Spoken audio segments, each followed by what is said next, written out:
Hello, guys. Is anyone here?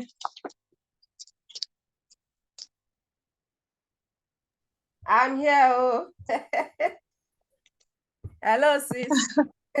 I did. Good evening, rather. Anna. Good evening. Well done. Fine. I've even been trying to come on my computer, but it's been challenging. I just had to come on my phone now just to record my presence first, Oh, while wow. I still struggle to connect with my computer. I understand. I wish you well. I just keep alternating between networks, but none of the network is even at their best right now. I understand. The network will not fail us this afternoon. They will cooperate with us. Hopefully. And the weather is not even looking very friendly, Seth. Yes, it's raining in Lagos here. Where are you? Oh, okay. I'm actually in Lagos too, but it's not raining at my end. It's just really unclear. The cloud is really dark here. A bit dark. But of course, it's a sign that it's raining somewhere. Yes, it's dark here too. And I don't even have my ring light because I'm not at home. Oh, okay. I'll do it anyhow. There's no problem. Okay. Well done. So let's see if you are able to I get actually wanted to share my screen because I made a short slideshow, but I don't know if it's going to work. If, for instance, my computer refuses to come on or refuses to connect, it means that I probably would have to just do it from here. It's just that it might be without my slides. Yes. I don't know if I can actually share from here. Maybe I should be able to share my screen here, but I know it won't be very convenient. I understand. I have actually enabled screen sharing for speakers who want to share their screen. So if you can use your phone, fine. If you can use your laptop, it's okay too. Whichever works, we'll go with it. That is Uche self. Uche now for Uche. You're welcome. Okay, sorry. I'm talking to myself. It is well.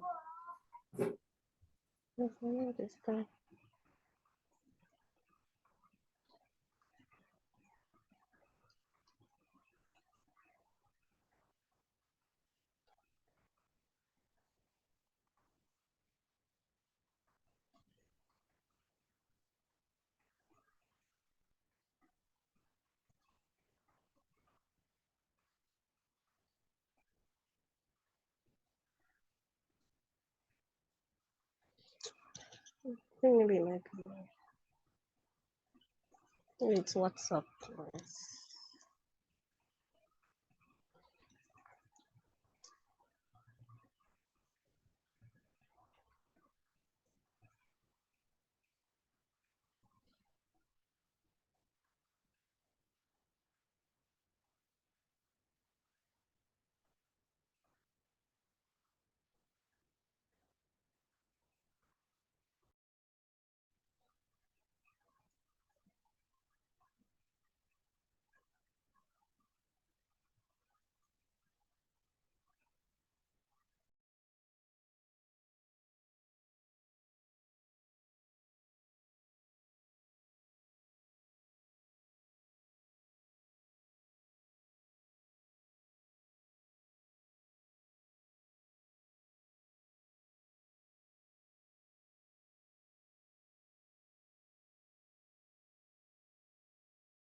Yes, good afternoon and welcome to DMM 8.0. We bless the name of the Lord who has been with us since we started the DMM webinar series from DMM 1.0, and today we are holding DMM 8.0. It's been God's grace all the way, as there have been scary moments, There have been moments when we didn't know what next to do, but God has been faithful through it all, and we bless his name.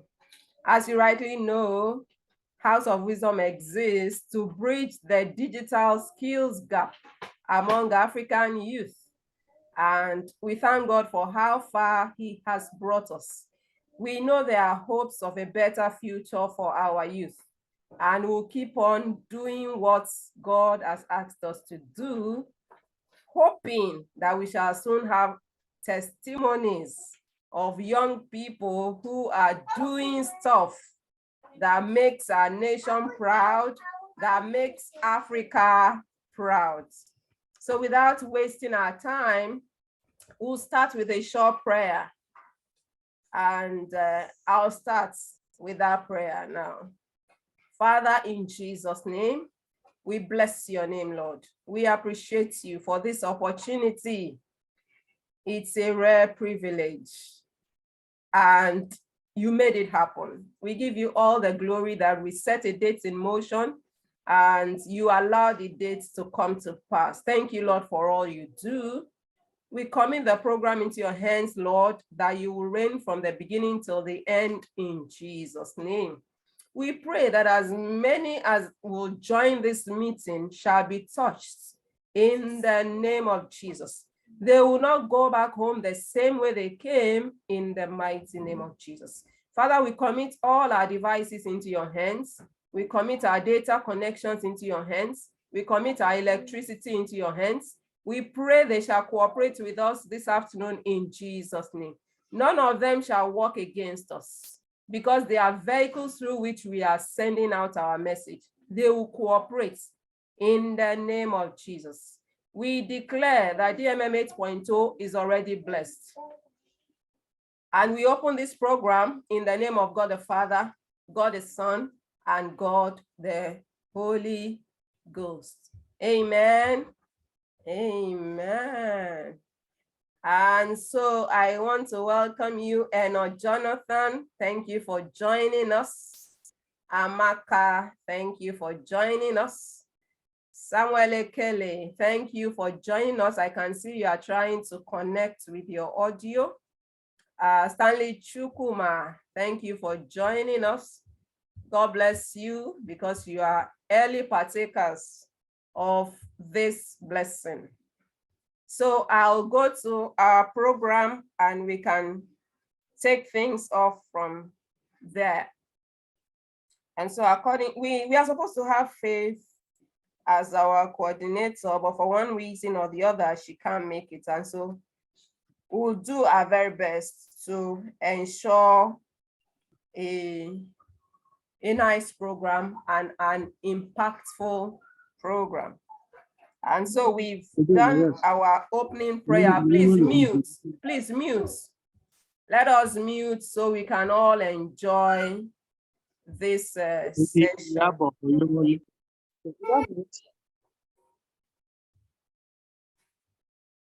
So we've had our opening prayer. We've committed everything into God's hands. And I wanted to talk a bit about House of Wisdom and why we do what we do. House of Wisdom was founded by the grace of the Almighty on Friday, November 4th, 2022. It was actually not something that I planned to do, but God was just on my case, as in he wanted me to do it, and I was tired from going out the whole day. I had been to work at Bagada, for those of us who are familiar with the Lagos metropolis. And I got home, I wanted to rest, and God just said, put it on your status updates that House of Wisdom has started. And I'm like, I don't want to do it this time. At least let me rest a bit. I'm just getting back to freelance writing. Let me sort myself out a bit. But God didn't allow me to rest. I actually lost my peace. And people close to me know that I have a passion, I have a heart for young people. Actually, I come alive in their midst. And so I put it on my status update, and I was surprised that people joined our platform. It's on Telegram. I've not been mentioning the platform for obvious reasons, but you will see as time goes by. And so that result boosted my morale sort of. And I was like, yeah, it's like people were actually waiting for such a thing as this. And I thank God that this year, 2023, is my 20th year in internet business. We thank God we were one of those who latched on it early, as in during the days of Dr. Sonny Odiaka. He was actually like a pioneer in the internet marketing space. And I was one of his mentees, and we've come a long way, basically. Life has happened, and we are still standing strong just because of the grace of the Almighty. And so this house, which is House of Wisdom, is basically to mentor young people for life and destiny. And we started with the DMM, which is the Digital Marketing Mastery. And then we moved to the Singles Hangout, because if our core audience are young people, they will need knowledge about relationships and marriage and things around that, and parenting. So we started the Singles Hangout, which we thank God we have also been able to do, I think, like 4 editions or so. So basically, that is where we are, and God is behind this project. And that is why we pursue it with all our strength. We pursue it with passion, because we know what God wants to do through it. And we thank you all for also latching onto this vision, because we can't do it alone.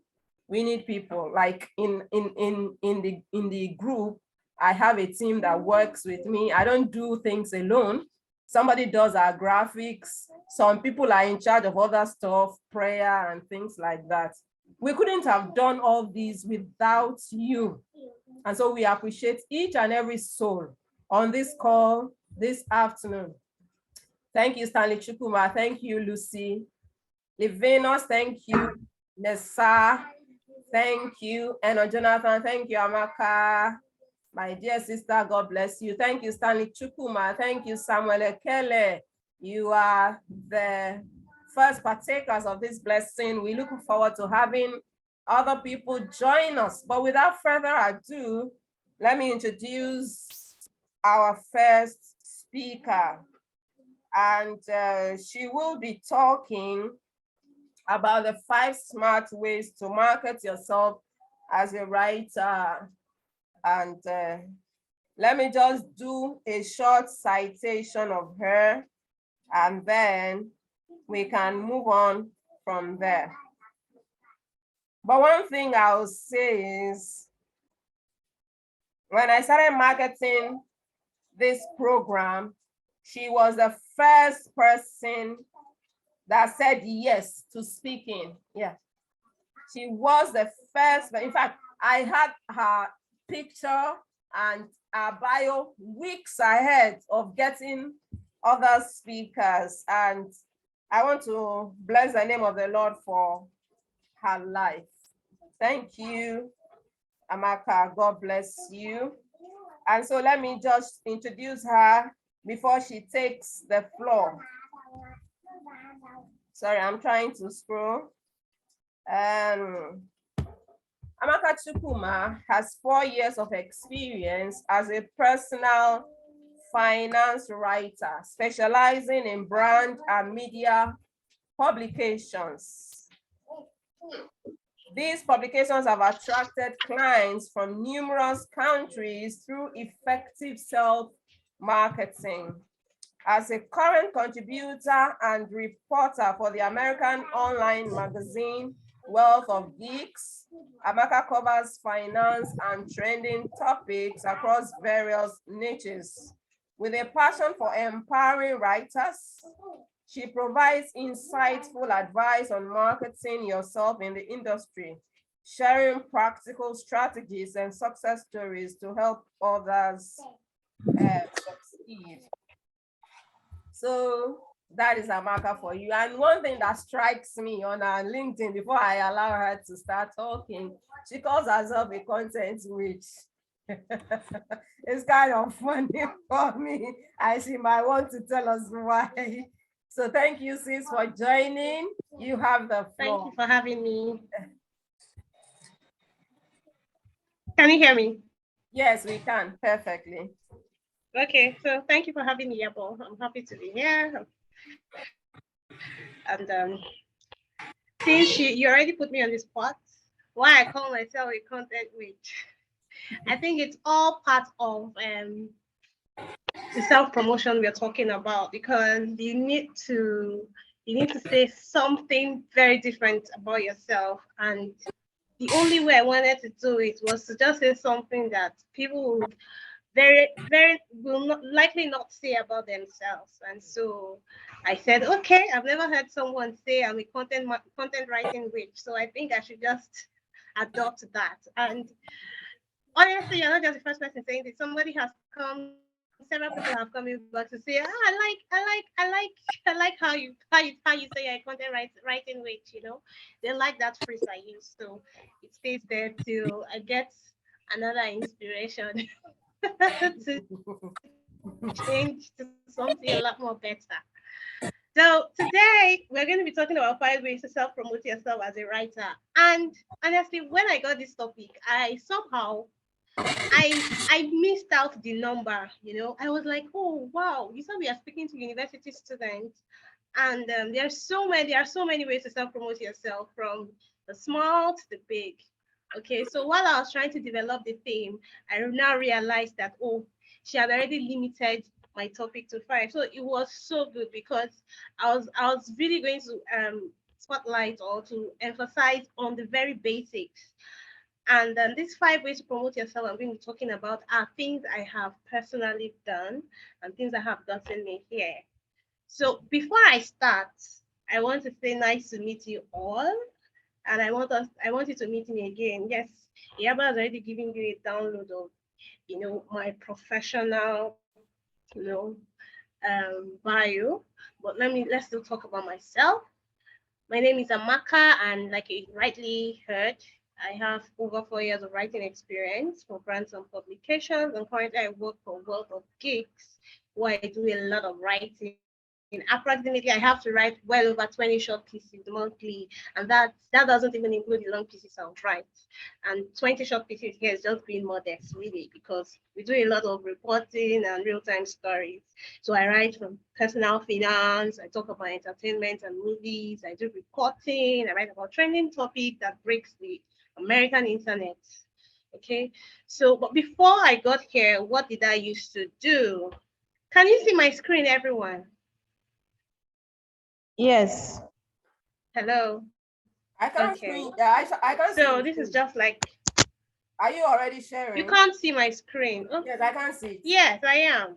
Oh wow. I Okay, can't see your sorry. screen. I think I was doing it wrongly. Oh, okay. Sorry. Yeah.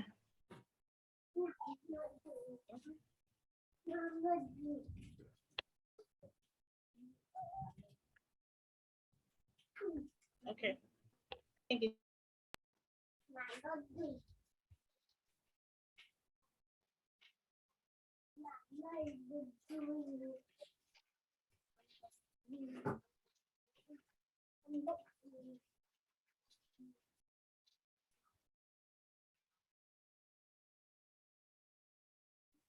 I can see it now.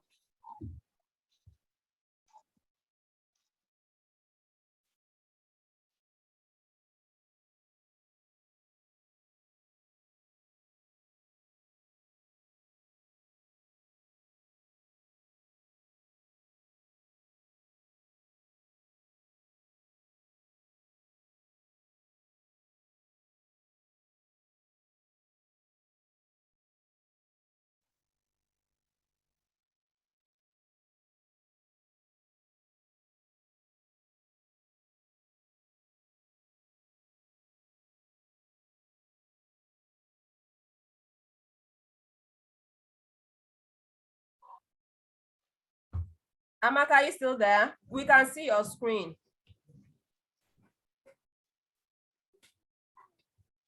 We can see your screen.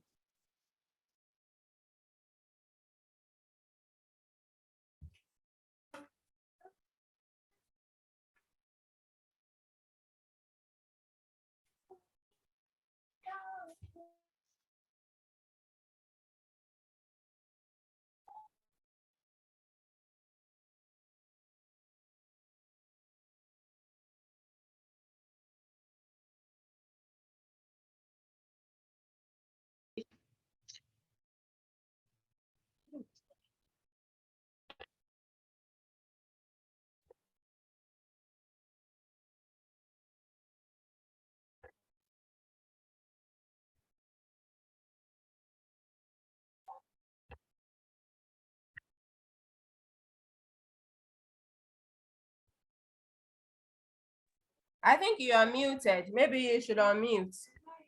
And no, Jonathan says you are muted. Excuse me, please. So can you hear me now? I can hear you perfectly.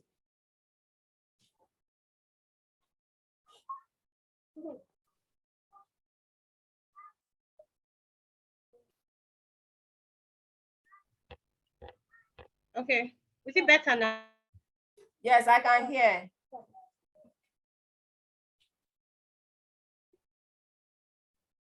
We can hear you now. Okay. How about my screen? Can you see it?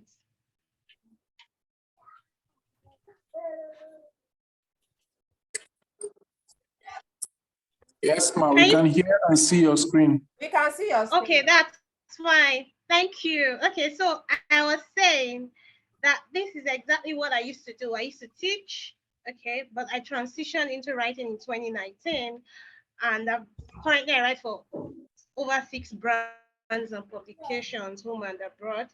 And currently, you will find my works on platforms like MSN, Yahoo Finance. In addition to some of my works that are syndicated by the Associated Press, so which means that you're going to be seeing my works on several other magazines, okay, based in the US. They took these articles, they take these AP articles from the Associated Press. So the question is, how did I get here? How did I achieve all of these things? I'm sure you're wondering how this all happened. Well, I did all of these things through self-promotion, really. That was how it started. And that is how it has continued. So that is the power of self-promotion. Self-promotion is really very powerful. So what is self-promotion? It simply means toot your own horn. Toot your horn. That is exactly what it means. Because the truth is, no one is going to toot your horn for you. No one is going to be singing your praises. Hello, can you hear me? Yes, we can. Okay, so no one is going to be singing your praises. So this is exactly what it is. And you have to toot it really hard, like you see in this picture. That is exactly what you're supposed to be doing. Okay. So the truth is nobody knows what you can do except to tell people what you can do. You are the only one that know what you are capable of doing, what your strengths are. And so at least for a start, while you're trying to put yourself out there, you need to speak up, because if you don't speak up, it means you're going to stay where you are. You're not going to improve, or you're not going to be able to climb that ladder, that career ladder that you would want to. And the truth is, you don't need too much money. You don't even need money to do that, because there are a lot of free tools that you can use to self-promote yourself in this digital age. And that is what we are going to be talking about today. So the basic 5 ways to promote yourself. These are beginner-friendly ways to self-promote yourself. The first one is social media. The second one is to pick a niche. The third one is to build a portfolio. The fourth one is network. And the last one is to apply and pitch. These methods, I tell you, can significantly help your career. The truth is, you can even do this for a very long time and continue getting leads like that for a very long time without spending money on a website or trying to see how you can spend money to build a brand by bringing in a third party. Okay, so let's go to social media. I don't know your favorite social media networks, but honestly, if you want to be a writer, I would have said you should use your any social media platform that you're very comfortable with. But of course, the truth is, if you're looking for success, you really have to go outside your comfort zone. Okay. And so that is why I would always recommend LinkedIn 100% of the time if you really want to put yourself out there and self-promote yourself. Why do you think why do you think you should use LinkedIn? That's because you want to reach out to people who can pay for your services. Okay. Can somebody tell me the difference between LinkedIn and any other platform? I don't know if you're conversant with LinkedIn. Anyone wants to tell me?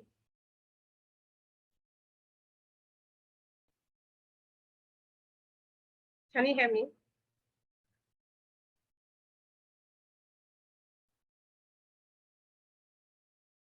Is someone there? Yes, we can hear you. Okay, so I was saying, anyone wants to volunteer to tell us what's the difference between LinkedIn and any other platform? For instance, what's the difference between LinkedIn and Facebook? And why do you think I am saying that it should be your go-to channel if you want to self-promote yourself?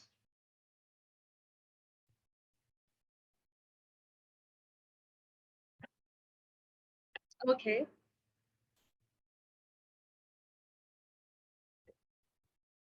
Is someone raising up their hands? Okay, Susan. Okay, Susan wants to say something. Yes, Please. yes. So yeah, thank you very much. So I think that LinkedIn, yes, just like Emmanuel said, it actually has like a tone of professionality in it. And yes, so I think I can understand why you would say that we should harness the use of LinkedIn because of its professionalism. Yeah. Okay, good. And there's something very particular. Thank you very much, Susan. There's something very particular about LinkedIn too. The algorithm works in such a way that you can see people from other countries. Okay, and you're self-promoting yourself. The truth is, we are self-promoting ourselves to make money, isn't it? And of course, you know that you want to attract foreign clients because they're going to be paying you in foreign currency, not in naira. That's the truth. So if you have money in mind, you know, okay, I want to target people from other countries.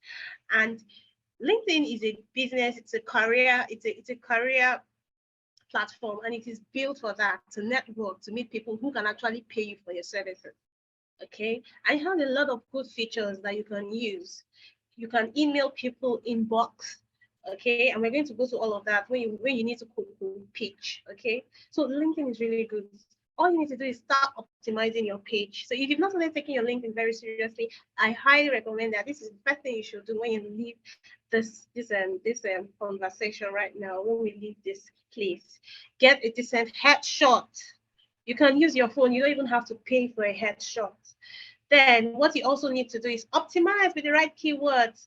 When people search on LinkedIn, they want to see something. They want to, maybe they're finding people that want to write for them or finding people they want to employ. Use the right keywords. Sometimes LinkedIn will tell me you appeared in 67 searches today. Okay. So it means that I'm probably my profile is actually getting leads. Okay. That's what it means because of the keywords I've used. So let me show you what my page looks like on LinkedIn so that you see what I mean.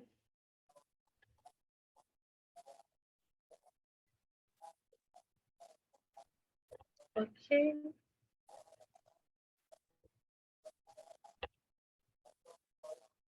So you see how I branded myself here.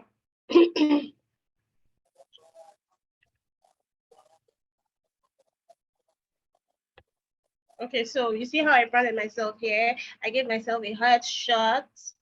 You see, you find out that I optimized my page for these things: SEO tips, writing, copywriting, freelancing. These are the things I think I want to talk about.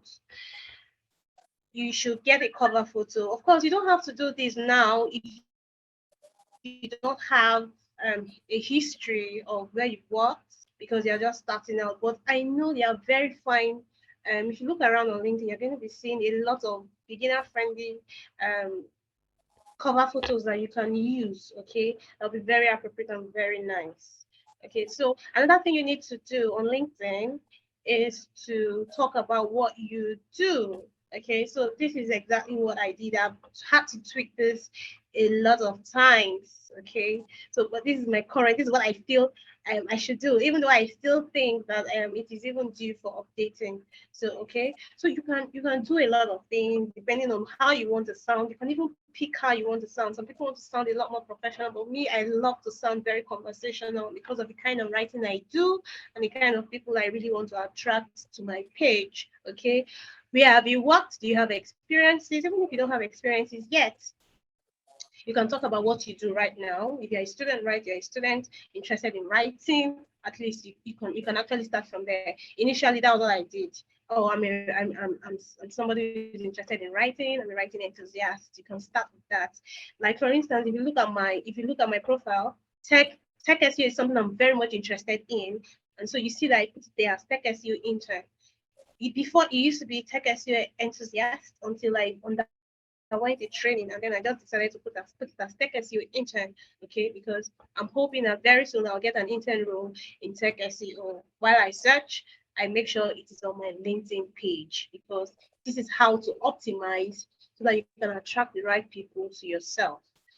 Then, after you've optimized your page, something you really need to do is to start putting out content out there so that people would see you. People would know, okay, yeah, this is what this person does. Okay? Talk about what you're interested in, what you do. Talk about yourself. Talk about how you started. You can even talk about your failures. Talk about your successes. Talk about everything on LinkedIn. You can talk about anything on LinkedIn, really. LinkedIn, it's not really about, oh, let me always be professional. No, you can actually you can use me, okay? Observations, opinions.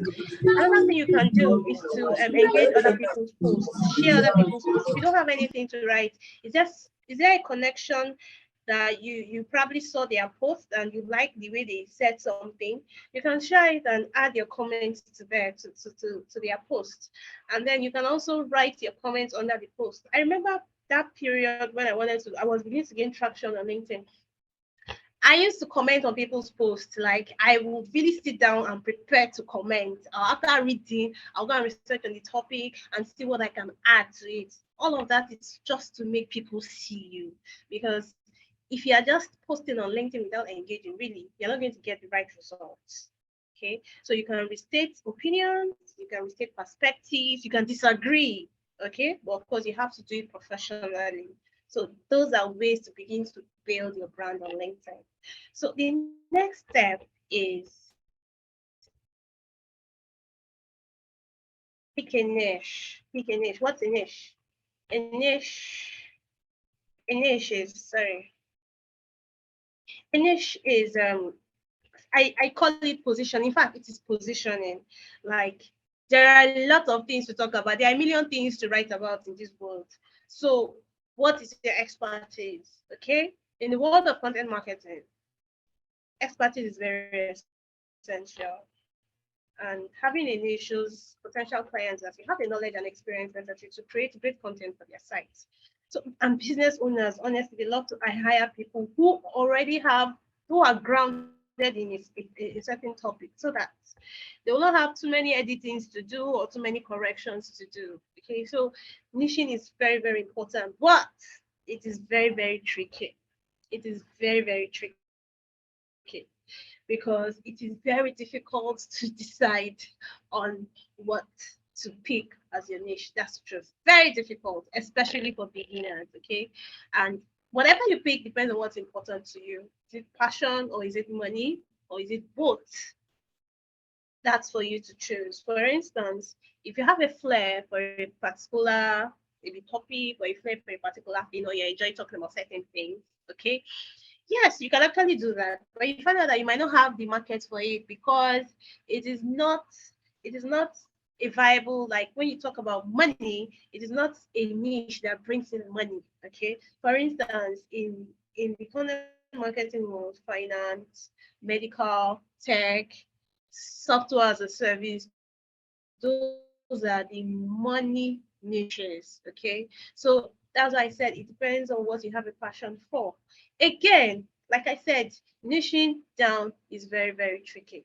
I used to have a mentor who told me when I was starting out, she told me, I asked her, how did you decide to niche? She said, well, that really she wouldn't advise me to be in a hurry to niche. And that's exactly what I'm going to tell you. Don't be in a hurry to niche, but eventually you have to do that. And there are so many ways to do it. Now, I'll tell you what I do. I read about a lot of things, but if you check my LinkedIn status, my LinkedIn profile, you find out that I already picked personal finance as my niche. Why? Because that's how I want to position myself. That's how I want people to know me. That's what I want people to know me for. That's my expertise. That's what I like. It doesn't mean you cannot write about other things. No, it's difficult to see a writer who writes about one thing alone. We write about a lot of things, but we might have one niche. That's the truth. And personal finance, and again, you might pick a niche that is niches usually are interdependent on each other. For instance, I can say, oh, I'm doing personal finance, but I can do personal finance that that tilts towards mental health. For instance, how can your personal finance life or the personal financial decisions you make affect your mental health? Can you see how they are linking to each other? So if I'm going to be writing about mental health, it means that I'm not just writing about finance, I'm also writing a bit about health. So sometimes it is difficult to say, oh, I have a niche. Okay. Other times, so people decide to say, okay, I pick a subject niche. The other people say, okay, I can write about anything, but I'm picking a style of writing. I do blog posts. I don't do any other writing, only blog posts. Others would say, oh, okay, I do blog posts, but I don't do copywriting. Anything that has to do with advertising, writing, I don't do it. Okay. So there are so many ways to go about niching down. People say they do SaaS, software as a service, but do you know that software as a service covers a lot of areas? It could be health SaaS, it could be finance SaaS, it could be just anything, it could be human resources SaaS, it could just be anything. So when you want a niche, it's very difficult. And sometimes what gives you traction is the kind of jobs you get the first time you want to start. For instance, my first real writing job was in finance. So it was just easy for me to say, okay, let me just, since I already have a lot of samples in finance, let me just rest here and say, okay, this is my niche. But it doesn't mean you cannot write about any other thing. So don't be afraid to pick a niche. Okay. And yes, you can decide, oh, if you feel that you do not have a passion or it is not very clear right now what you need to pick for your niche, why don't you give it some time? Probably as you go on further, you'll be able to know, oh, okay, this is where I can stay. Okay. So give it time, but just know that it is very important to pick a niche. Next one is build a portfolio. What is a portfolio? Please, can somebody attempt answering that question? Because I know that for me, when I was starting out, it was difficult to understand what a portfolio is. So I'm thinking maybe people might have that problem here. What do you think a portfolio is? No hands. No one is raising up their hands. It's supposed to be an interactive section. Okay. So okay, so a portfolio is just your collection of works. And it doesn't have to be physical. It can be soft copies. Because when I was starting out, honestly, I went about asking somebody, please, what is a portfolio? How do I create one? Not knowing that, oh, it is just samples of what you've written in the past. Okay? So if you've written anything at all in the past, it is part of your portfolio. Okay? Just look for a place to store them.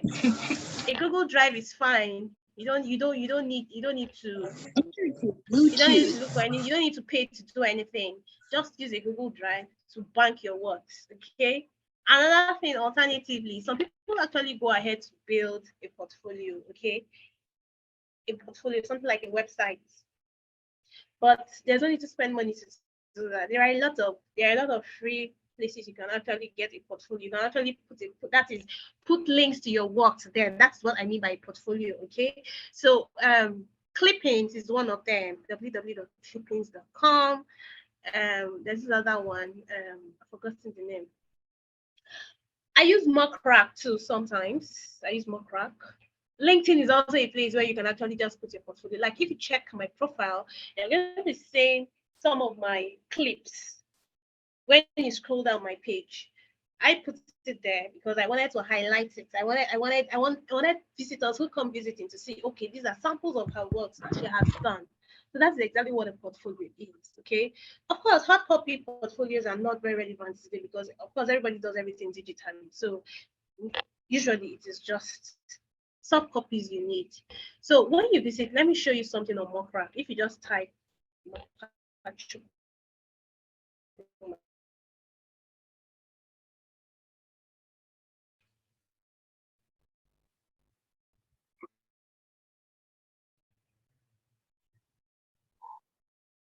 So this is what a portfolio looks like.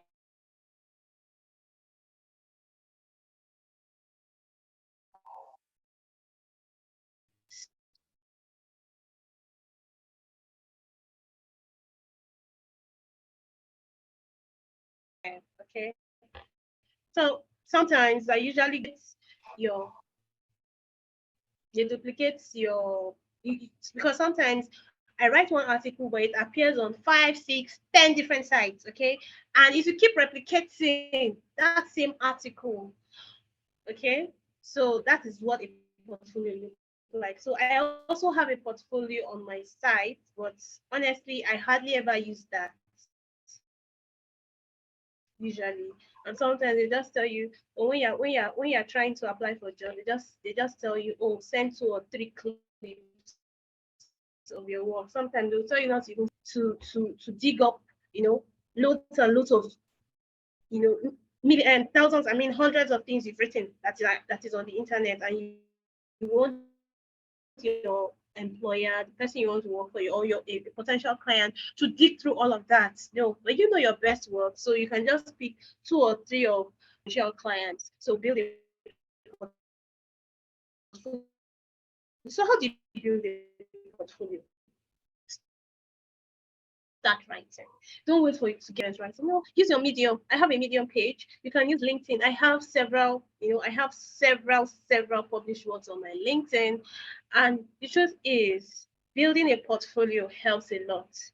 LinkedIn is even a good place, really, because I know that the first 2 jobs I got in Nigeria, it was on my LinkedIn, and nobody even said, "Oh, bring your certificate." No, it was LinkedIn. They just came, sent a message inbox, and said, "Oh, they wanted to hire me," and I got the jobs, 2 jobs like that. So that's to show you how powerful it is to present yourself or to self-promote yourself on LinkedIn. So LinkedIn is a good place where you can actually build a portfolio if you're looking for free resources to build a portfolio. Okay. Then another thing I want you to know is this. Sometimes to build a solid portfolio too as a starter, you might need to write for free sometimes, which is not bad in itself. Okay, as long as there's a trade-off. What's the trade-off? If you have a byline to your name, okay, if you're going to be publishing for somebody and the person says, okay, I cannot pay you, and really they cannot pay, okay, but I need someone to write for my site. I know there are a lot of people who offer that if you look around, okay. So if you have something you think you want to write about, then I'll put people to say, oh, can I write for free for you? But I'll need a byline and even maybe a testimonial. Those are the trade-offs you get just because you need a portfolio. Frankly speaking, I did an intern job for like 6 months or so in a very standard for a very standard financial publication, the Boston Road Tree. I had to intern there. I got all my bylines, and the icing on the cake is I was able to work under an experienced editor. The truth is, the job I have today, I'm able to keep it because of what I learned under Joseph, who was my editor back then. The guy drilled me and gave me very, very serious, brutal feedbacks. Okay, and it was difficult because the writing was really a journalistic style, so the standard was really high. But that short moment of internship, which was free, quote unquote, but sometimes I always say there was a trade-off. I had my byline and I got the training I needed. So if you have such opportunity, I honestly would say you should grab it. But be sure that there is a trade-off. Don't go and do this kind of work for free and then you don't get a byline or you're not learning anything else. You can actually learn on your own. You can write for yourself, write on LinkedIn, write on Medium, praise yourself. I wrote for somebody's site. He's a friend. He's a website designer, and he had a site for his company. And I wrote a few pieces there, and that some of those things I wrote for him, they got me my very first job. Okay, so it is very good. It is very, very good to write so that you can begin to build your portfolio. And besides, it makes you get better at your skill, because if you just stay without writing, waiting for the dream job to come, you're going to get rust. That's the truth, As you practice, you get better at what you do. Next thing is networking. Networking is very, very important too. Sorry, let me go back to building a portfolio. Let me be sure I didn't miss out any points. Okay, so networking. This is also very important because no man is an island. Everybody knows that saying, isn't it? So there are lots of groups to join. I don't know if DDM has a network, but I think it's somewhere you can start from. There's also, I think that for starters, there's this freelance coalition for developing countries that is actually very good too. There are a lot of Facebook groups and Slack groups where you can meet people with similar interests. Okay. There are a lot of binders group I know, and I am even in for ladies. That group has been a lifesaver. I won't even lie to you people. It's, you know, it is just for ladies. But I know there are other groups that are mixed. Men, guys, like Super Path too is one of them. What does networking do? Okay. Networking helps you build career relationship. It opens you up to opportunities. You get contacts, you get connections. Okay. You meet and greet communities. These things are just very beautiful to meet people, to, and again, see, this thing, freelancing is a very lonely journey, really. And honestly, you can learn a lot from networking because people are just very ready to share their knowledge for free of charge. And you get a wealth of knowledge from them. And, somehow it helps you navigate. Oh, yeah, I heard somebody, when you meet an opportunity and you say, oh, how did this person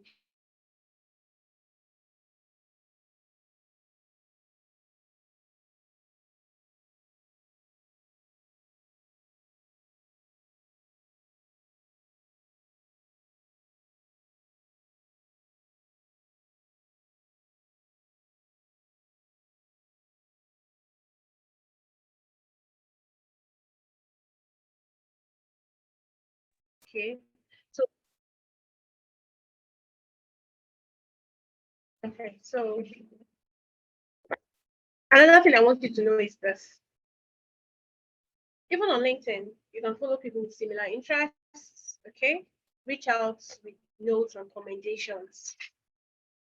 I've received a lot of notes from people. Oh, I just said I should connect with you. I've seen what you have done, and I connect with them. People come in box to ask me questions. Oh, please, how can I navigate this situation? And I try to provide some solutions from my little experience. And sometimes networking is very good. I've seen people where I've seen it on LinkedIn. I just get notifications that have been mentioned somewhere. How probably there's a job opportunity that somebody that says, "Oh, Jubilee is the right fit for this job," and they tag me. Those are referrals, okay?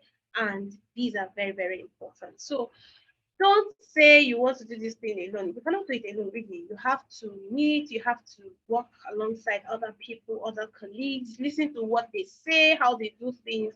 And honestly, it's to keep you on the right track. And that's what has really helped me to.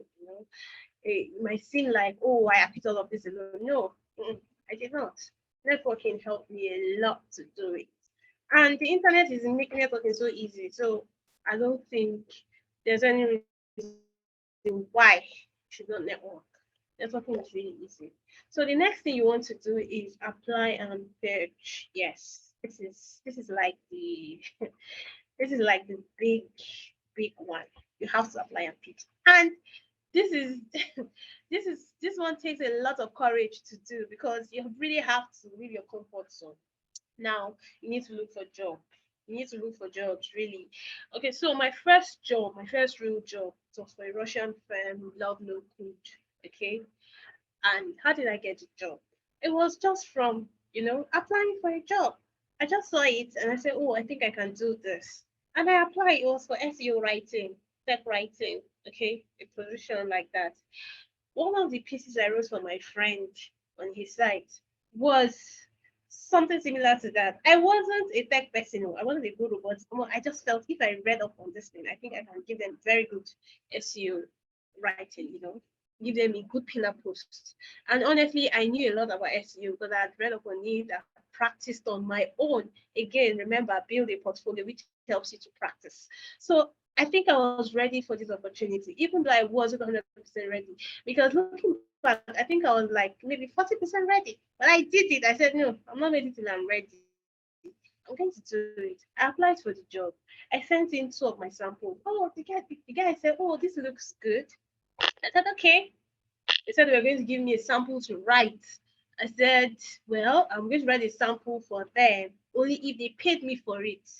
And then I also told them that I was not going to write all of it. Like if they wanted me to write 1,000 words, I'm going to write just the first 500 words, because you know how it is with freelancers. Sometimes they tell you to write, and when you write, before you know, you'll not even hear from them again, and they probably use the article. So I told them, no, I can't write a full article for you. I was even bargaining on my first job.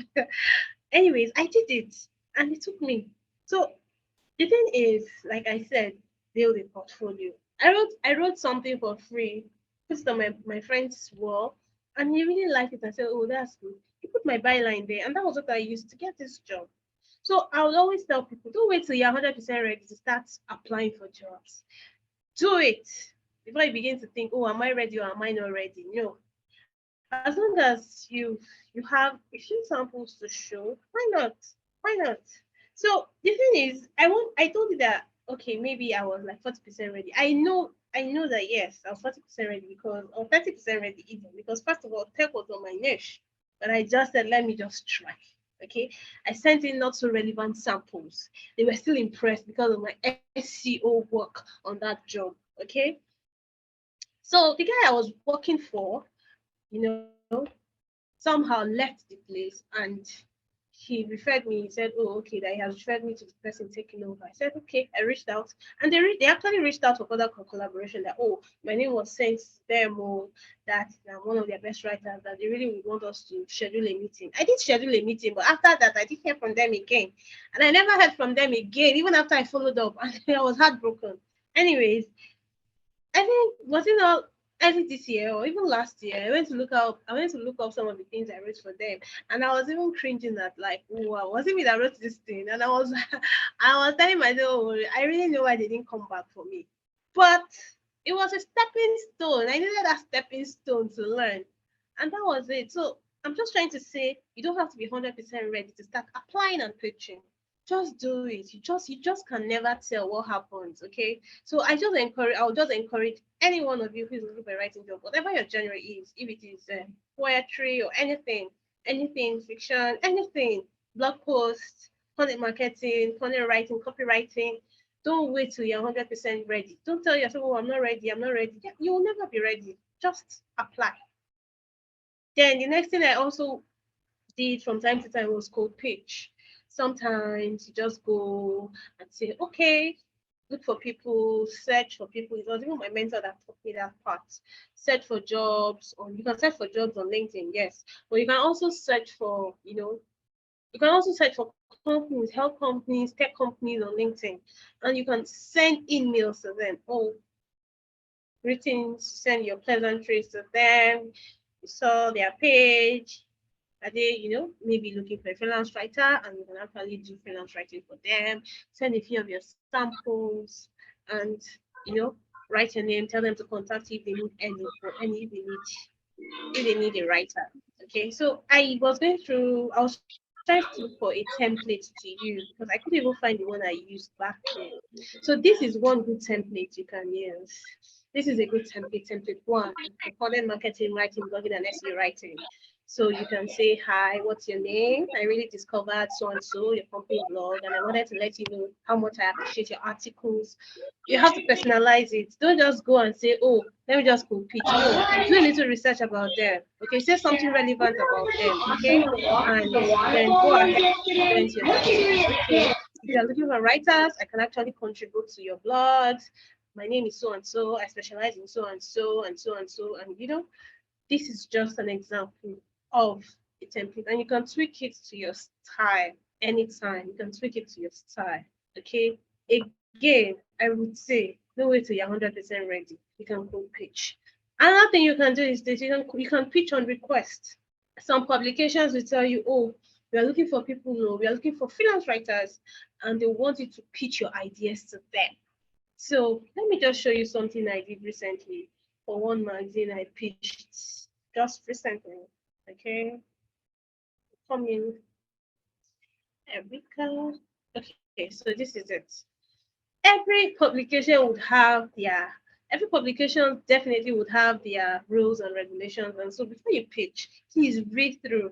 There are rules and regulations. But basically, pitching is usually very easy. I mean, it's usually the same thing, just that a publication might say, okay, make it shorter or make it longer, or different styles they might have. But this is exactly what it can look like. Okay. So hello Erica, happy Monday, and I hope you're doing okay. So I saw their call for pitches on Twitter, and this is what I did. I had to go and research. They already told us the kind of things they wanted us to write about, or the kind of pitches they're expecting, and this is exactly what I did. In response to your call for pitches on Twitter, I'm writing to propose an intriguing article idea that explores the lesser known advantages of imposter syndrome and how individuals can leverage it to boost their career productivity. Okay. So usually when you want to pitch, you have to look for maybe a recent study, okay, and bring it on board to say, okay, based on this study, this is the angle, or this is what my story will be talking about based on this study. So I saw a study on MIT about how imposter syndrome can actually be good for people, okay, because it helped people who had imposter syndrome were able to develop a more other focused organization, okay, in their social interactions. Like they were always looking out for other people, and it improved their interpersonal effectiveness. So I was trying to just make a pitch to make them know that, okay, we have always talked about imposter syndrome as a problem, but how about we can harness it for good results? Okay. So even me, without telling anybody, I know this is a very good pitch, okay, because I didn't just want to talk about imposter syndrome. I wanted to look for a new angle to it. And I've never heard before in my life until I did this research that, oh, you can actually harness imposter syndrome for better productivity at work. Okay. So this is it. So after you talk about what you want your writing to really talk about, what you're going to be talking about in your writing, how you're going to approach your story, you can now talk about why you think you're a good fit to write it. And so I talked about my years of experience. Although I write about finance and I write about other things, I've written about health before, I've written about lifestyle, in fact, I've written about a lot of things. Okay, so I'm telling them that, look, yes, I write about a lot of things. So because I am a writer that writes about a lot of things, I'm a good fit for this job because I'm sure that I can pull this off. Okay, so that was exactly how I did and what I did. So now you say, oh, this speech is so superb. Remember that they're going to be receiving a ton of them. A ton of them. So when you're sending out your pitches, don't just believe that, oh, they're going to take it, they're going to take it. But see what Erica sent to me. She said, oh, thanks, Amaka. This one isn't a fit at the moment, largely due to traffic priorities, bandwidth, but I appreciate it. Okay. So but other ones I've gone through. There was one I did the other day. I wanted to talk about my personal experience as about my postpartum experience when I gave birth to my baby. And in fact, it blew up on Slack, and everybody was like, "Oh, I'd like to read the story," and it got approved. Okay, not a good pitch too. So you really should learn how to pitch too. These are skills you need to learn because honestly, sometimes if you have the ideas, you just keep getting jobs, and that's one thing that has kept me where I am today because I always get the ideas because they always tell you pitch ideas, and I always pitch ideas. So you always see me researching to find new stories, new story angles, just for me to be able to write. So sometimes if you don't pitch, you won't write.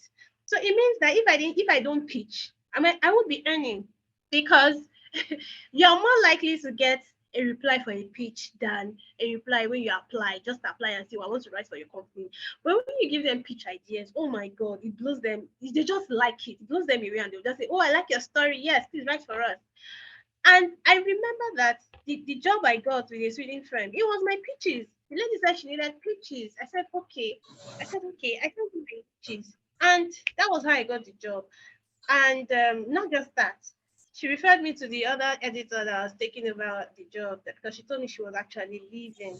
The editor said, okay. But of course, things changed there because I think they had new ways of doing things. They never got back to me, really. But she left me a very powerful testimonial that is sitting pretty on my website.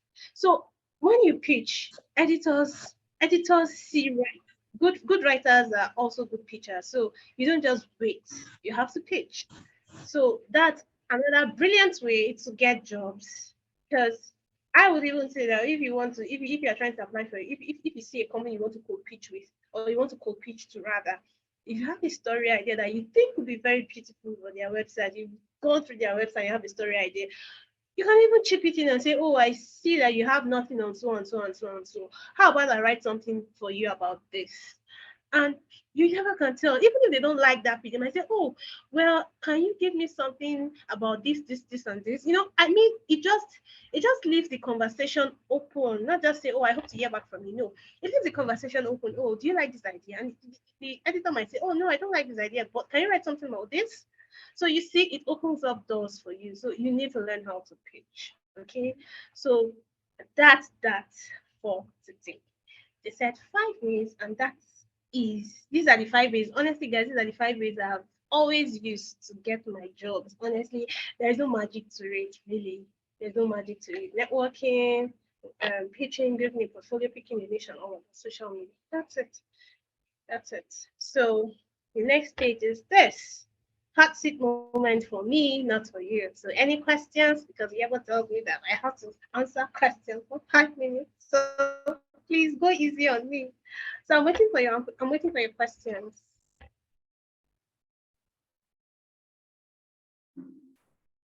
Thank you. Can you hear me? Yes, I can hear you. Oh, awesome. This has been mind-blowing. I won't lie. Thank you so much. Well, there are a couple of questions for you. You've shared generously, and I so appreciate, because this is information that people should pay for. Thank you so much. So we have a question from Eno Jonathan. She says, please, how do you decide how to charge clients? Okay, that's another problem. Pricing is a problem because there is a lot of disparity when it comes to pricing. Sometimes you hear people say, oh, I charge $1 per word, and you see people who say, oh, I charge 10 cents per word. But I would always say you should pay it. If you're a beginner, I always say that prices are arbitrary. Okay, they are arbitrary. There is no rule to pricing. So what do you think you are worth? Okay, now always consider your experience, your niche. Okay, it is very important when you're thinking of pricing. Of course, if I'm charging $1 per word, you're a beginner. Do you think you can actually match my pricing?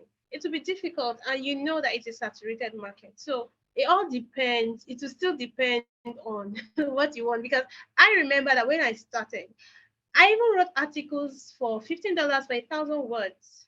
$15 per 1,000 words. Yeah. But in that same breath, I got another place where I was getting $50 for just 500 words. Okay. So it is really arbitrary, really. And I'd always say you should play safe, especially if you are looking for experience. So always play safe. Don't chase clients away. Okay. Don't chase. I'm not one of those people that'll tell you, oh, yeah, what more? Everybody knows their worth, really. Really, ideally, everybody should be getting $1 per word, of course, because they have bills to pay, don't we all? Okay, but if you are starting, I think you should be reasonable with what you want to price. You can even for a starter, I don't think it's a bad idea to start with $15 for 8,000 words, just for you to gain the experience and build your portfolio. Okay, but once you begin to build your portfolio, of course, you begin to tell yourself, oh no, I can't take this kind of money again. Okay, so usually, actually, companies or publications, they already have a set price that they want. They already have a set price they want. They have it already. Okay, so always strike a balance. Always strike a balance. Don't chase them away. Just, sometimes I always ask, when they ask me, I always ask, please, what's your budget? Because sometimes, honestly, even till now, I'm always at the loss when people tell me, what's your charge? Okay, so that's it. So it depends. Even me, I don't have a static rate. It all depends. Sometimes I go below, sometimes I go up. Depends. Okay, thank you very much for that. And we have Emmanuel Michela saying thank you very much. And so can we all appreciate our first speaker? She's been wonderful. She's shared from the heart. Okay, Emmanuel Michela comes back to say, thank you very much for this rich exposure. With the rise of AI and its continued improvement, what's the fate of new writers? I won't even lie. The market is worse than when I started. I won't lie to you. But I'll just say this. I think there are still people who want writers who do not use AI. One, that's one. Secondly, you can actually even learn how to use AI, because sometimes I see a lot of people who say, oh, I want writers who can use AI. Using AI has become a skill now. So you need to improve, you need to begin to practice. Oh, how can I write with AI and still, and still maintain that humanness in my writing? I think that's what is important right now. Okay. There are people who say, oh, we need writers who can actually use AI. So it means you have to improve on your prompt again. So when you're using ChatGPT, you have to ask the right questions. You have to give it the right information for you to produce what you really want, or what the company wants you to produce. Okay. So I would say that it is tough. It has always been tough, but it is even tougher with AI. But I believe, I am very sure. In fact, I see it, a lot of people still want writers. They still want human writers. Okay, but that's on the side. Okay, but what can you do? Because the truth,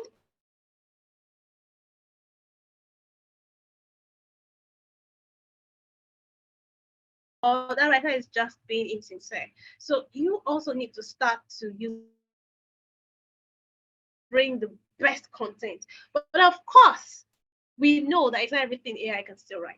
Okay, so that again means you also have to improve your skills. So it's a two-way thing, and I believe that writers can actually focus on both, so that they can they can be relevant at any time. So that's what I believe.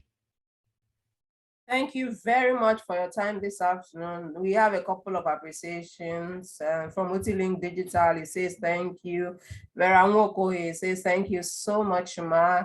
Lucy Livinus says thank you so much. It's been worth the while. Thank you for your time. God bless you, and do enjoy the rest of your Sunday. Bye. Bye. Yeah. Thank you. Okay. Yeah. Okay, so we are moving on. So we have another speaker in the person of Goodness Odiaka. She's a big fish, I won't lie to you. And when I got her, I was like, is it a dream? Because I just messaged her, as in I was like, will she agree? Will she not? And thankfully she said yes. And I'm so grateful to her this afternoon. Before she takes the podium, I'd like to quickly make a short introduction. Meet Goodness Odiaka. Now, if you're on LinkedIn, you might know her as a millionaire at 19, or the copywriting deity. Don't let the nicknames intimidate you though. Goodness is just a regular girl who discovered her superpower in writing and used it to take the world of copywriting and sales funnel strategy by storm. She started freelance writing when she was only 18, and since then she's worked magic with words, transforming over 50 client stories and tripling their profits with her sales funnel strategy. She has written for top-tier publications such as Forbes, Entrepreneur, AA Journal, among others. But there's more to Goodness than copywriting. She's the author of 3 best-selling books aimed at young adults whom she's passionate about. She believes in her tribe and wants to give them the tools to conquer life's many challenges in business, career, and beyond. When she's not writing or strategizing, you probably find Goodness on YouTube, where she distills wisdom and shares personal insights about life and everything in between. As a mentor, she's helped countless beginners find their footing in the freelancing world, proving that success is within everyone's reach. She's not just a writer or a strategist, but she's a friend, a mentor, and a source of inspiration for her community. I actually can testify to her being a source of inspiration, as I know even my daughter follows her content, and I have daughters in the 20s. So they follow her content and she knows her stuff. And for those of you who are wondering whether I planned it to be an all-female speaker, it wasn't actually planned. I had plans to have male speakers, but somehow they declined the invite. And we ended up having another third Beijing DMM. You know, we had one a couple of months back and then another one. And this is a third all-female speakers edition. But like I told you in my promotion for the webinar, that these girls are on fire. You know, you can see from Amaka's presentation that we brought in people who know their stuff, and I'm sure you'll agree after Goodness talks to us. Without further ado, I invite Goodness Odiaka to the podium. Thank you for joining us. God bless you. Hey guys, welcome to, I'm so happy to be here actually. You know, I wasn't online when you sent that message, and when I came on and I saw it, I jumped on the opportunity because I've always wanted to, anywhere I hear freelancers, I always want to help. So I had to like jump on the opportunity quickly. So thank you guys for having me. Amaka, I don't know if you're still here, but I really enjoyed your session, even though I came a little bit late, but I really, really enjoyed that session. Thank you for giving us that wonderful session. Okay, guys, so many of us here might be freelancers, right? And there is something they didn't tell us about freelancing. You know, we only hear the good part of freelancing. You can make money through freelancing, you can pay for your vacation, you can just basically do everything you want to do. But they didn't tell us that more getting clients to even pay is hard. Like, it is the hardest thing upon the hardest thing. Every other thing can come later on, but getting clients is the first thing that we struggle with. And today, we'll be looking at 5 ways to get your freelance clients. And these 5 ways are actually ways that I have employed in my own life. This is how I started. I started freelancing in 2018. When I was still 18, I mean 19, 18, whatever. And since then, it's been struggle upon struggle. Before I even got my first client, I know what I went through. And I wouldn't want any other person to go through that. So we are going quickly into the ways to get your first freelance client. And I'm going to be sharing my screen with you guys now. Share. Okay, so the very first one is, let me just get this out of the way. Build your personal brand. Now, this is the era of social media. Like, this is the era of social media. Everyone is online. Everyone is just trying. There is noise everywhere. And the worst part is they are still busy building more social media platforms, and you don't even know where to be. But the most important thing here is let yourself be known. That is the thing. Building a brand has a way of making you a funnel itself, because your personal brand on any social media platform you are becomes the funnel that draws in clients to you. And that way you won't have to go out actively looking for clients anymore, but they are coming to you. Now let's look at, let me tell you my story. Now, I have been freelancing for long before I got active on LinkedIn again. I was on LinkedIn quite all right, but I wasn't active. Then after some time, I came back on LinkedIn and I got active. And I can categorically tell you that the caliber of clients that I've gotten from LinkedIn has been something else. That is the truth. And not just LinkedIn. Now, for me, it's LinkedIn. Then for a friend of mine, it is Twitter. The thing is, wherever you find yourself, Instagram, Twitter, Thread, the new social media platform, even TikTok, wherever you find yourself, make sure that you're creating the content that you want to, the content that showcases what you do.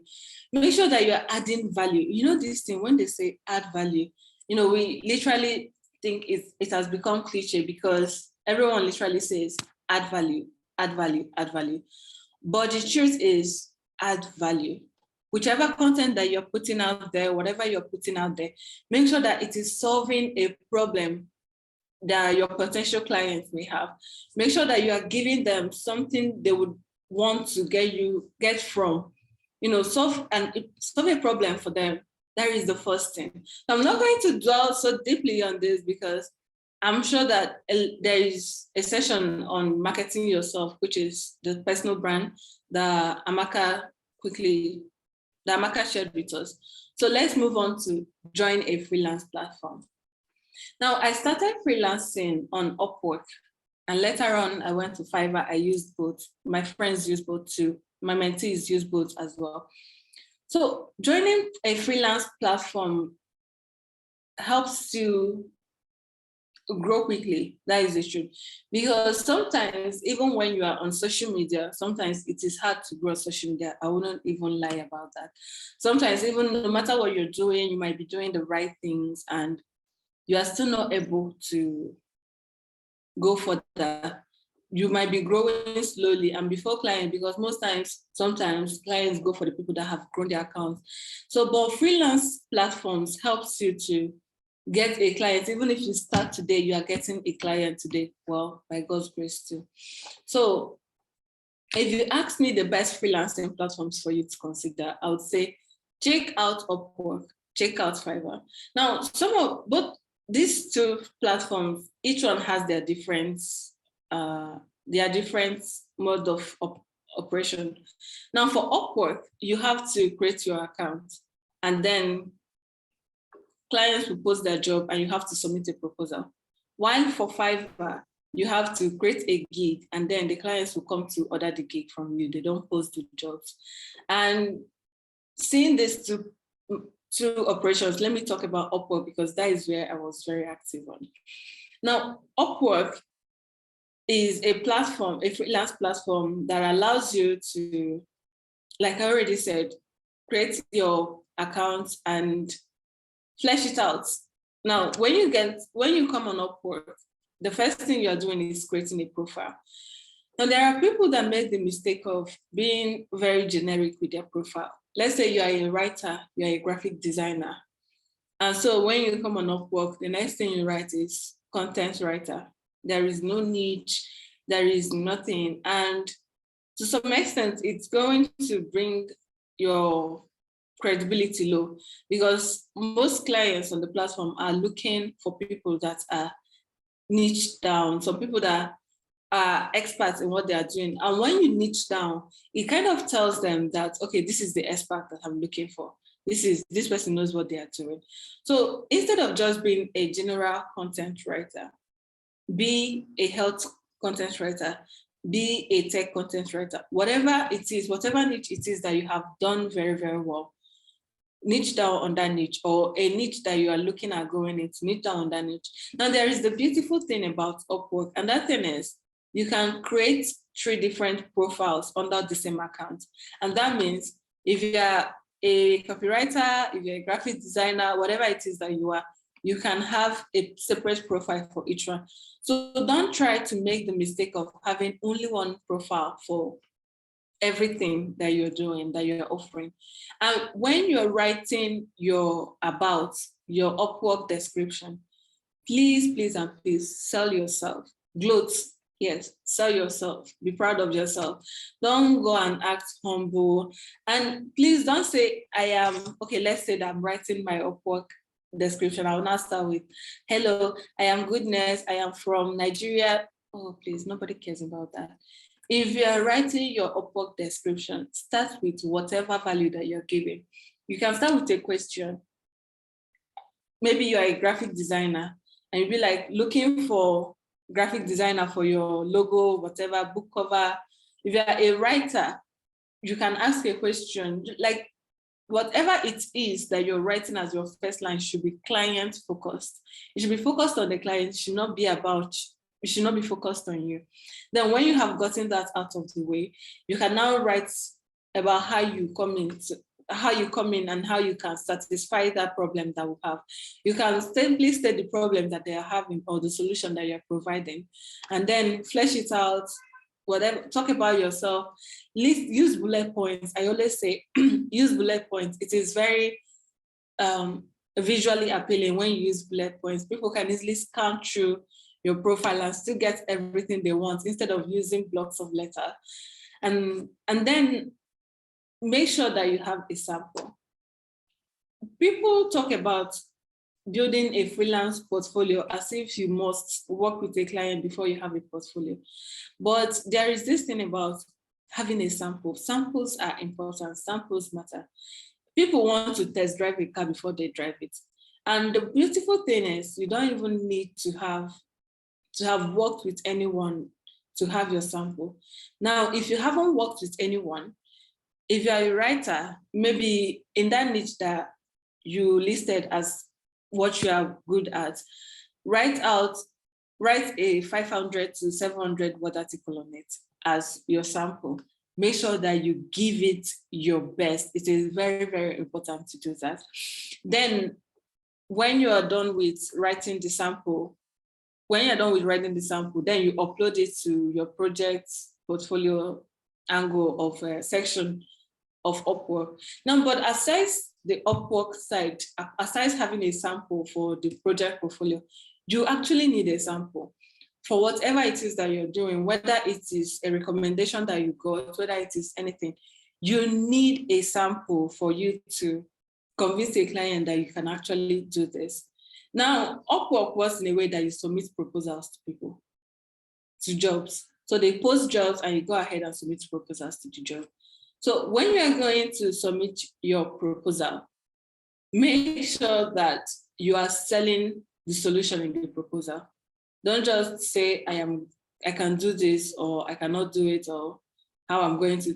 Make sure that you are selling the solution in that proposal that you're submitting. And that is that about Upwork. But the most beautiful thing about freelance platforms is that clients are not going to run away with your money. They are not going to run away with your money. That is the thing. Unlike when you guys are off a platform and when you are done working, because some clients really, really are, they are just not okay. They will just, when you guys are done working, they will run away with your money. So Upwork and freelance platforms kind of give you that security you need for your money.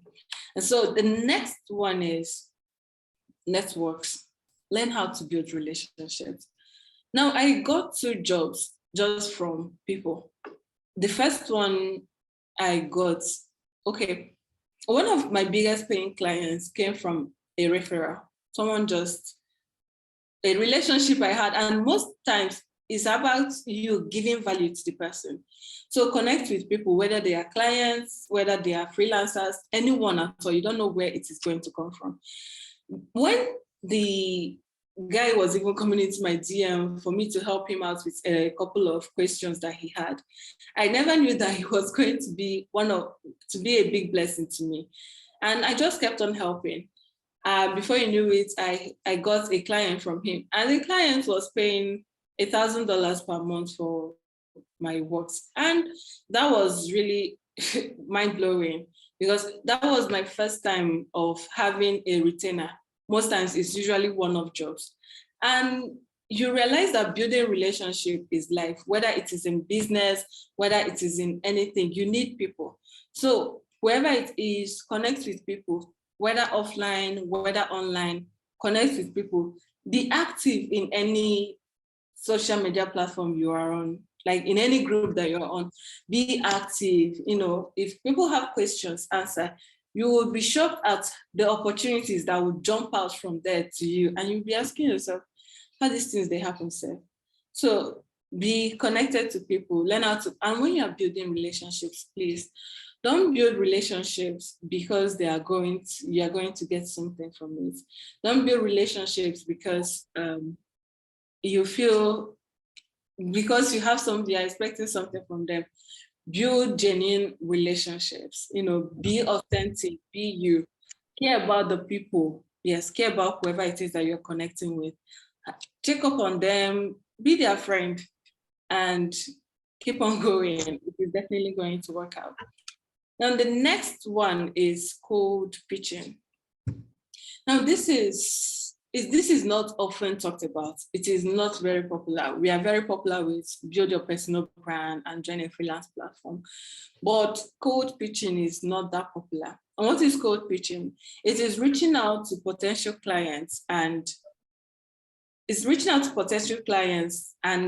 pitching your work to them. whether you're a writer, whether you're a graphic designer, whether you're a web developer, it's about reaching out to them and telling them, hey, I'm good at this and I think you need this and all that. Now, how do you know who to actually pitch to? The first thing is understand your market. Who is your potential customer? Who is your potential client? Now, for me, I was first a writer, then I became a copywriter. And when I was a writer, the market, the target client was different from my target client when I became a copywriter. And my target client when I became a sales funnel strategist was also different from these other ones. So the first thing is understanding who even needs my services.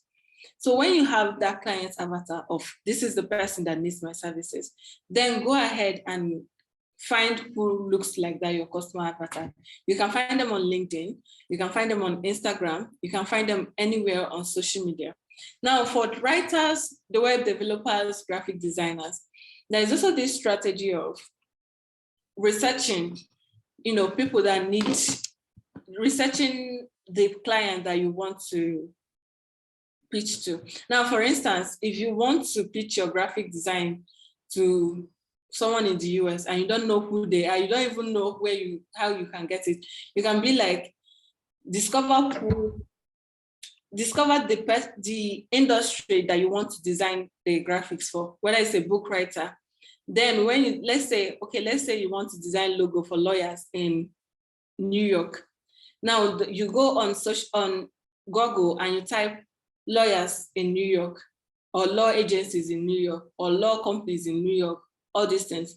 Now, when they appear on your Google, go to their website and check what you can do for them. This is very effective for writers, this is very effective for graphic designers. This is even effective for web developers too. Because when you get there, you eventually realize that, oh, now this person doesn't have the right content on their page, so they need better content. This person doesn't have, the logo is not working. So you now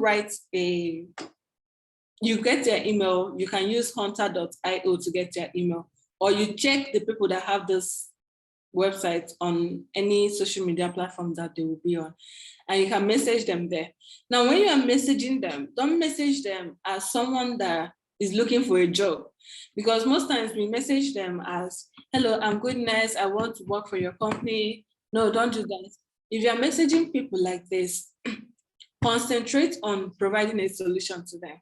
Tell them that you came across their website and their services are great. Whatever it is that is on the website is great.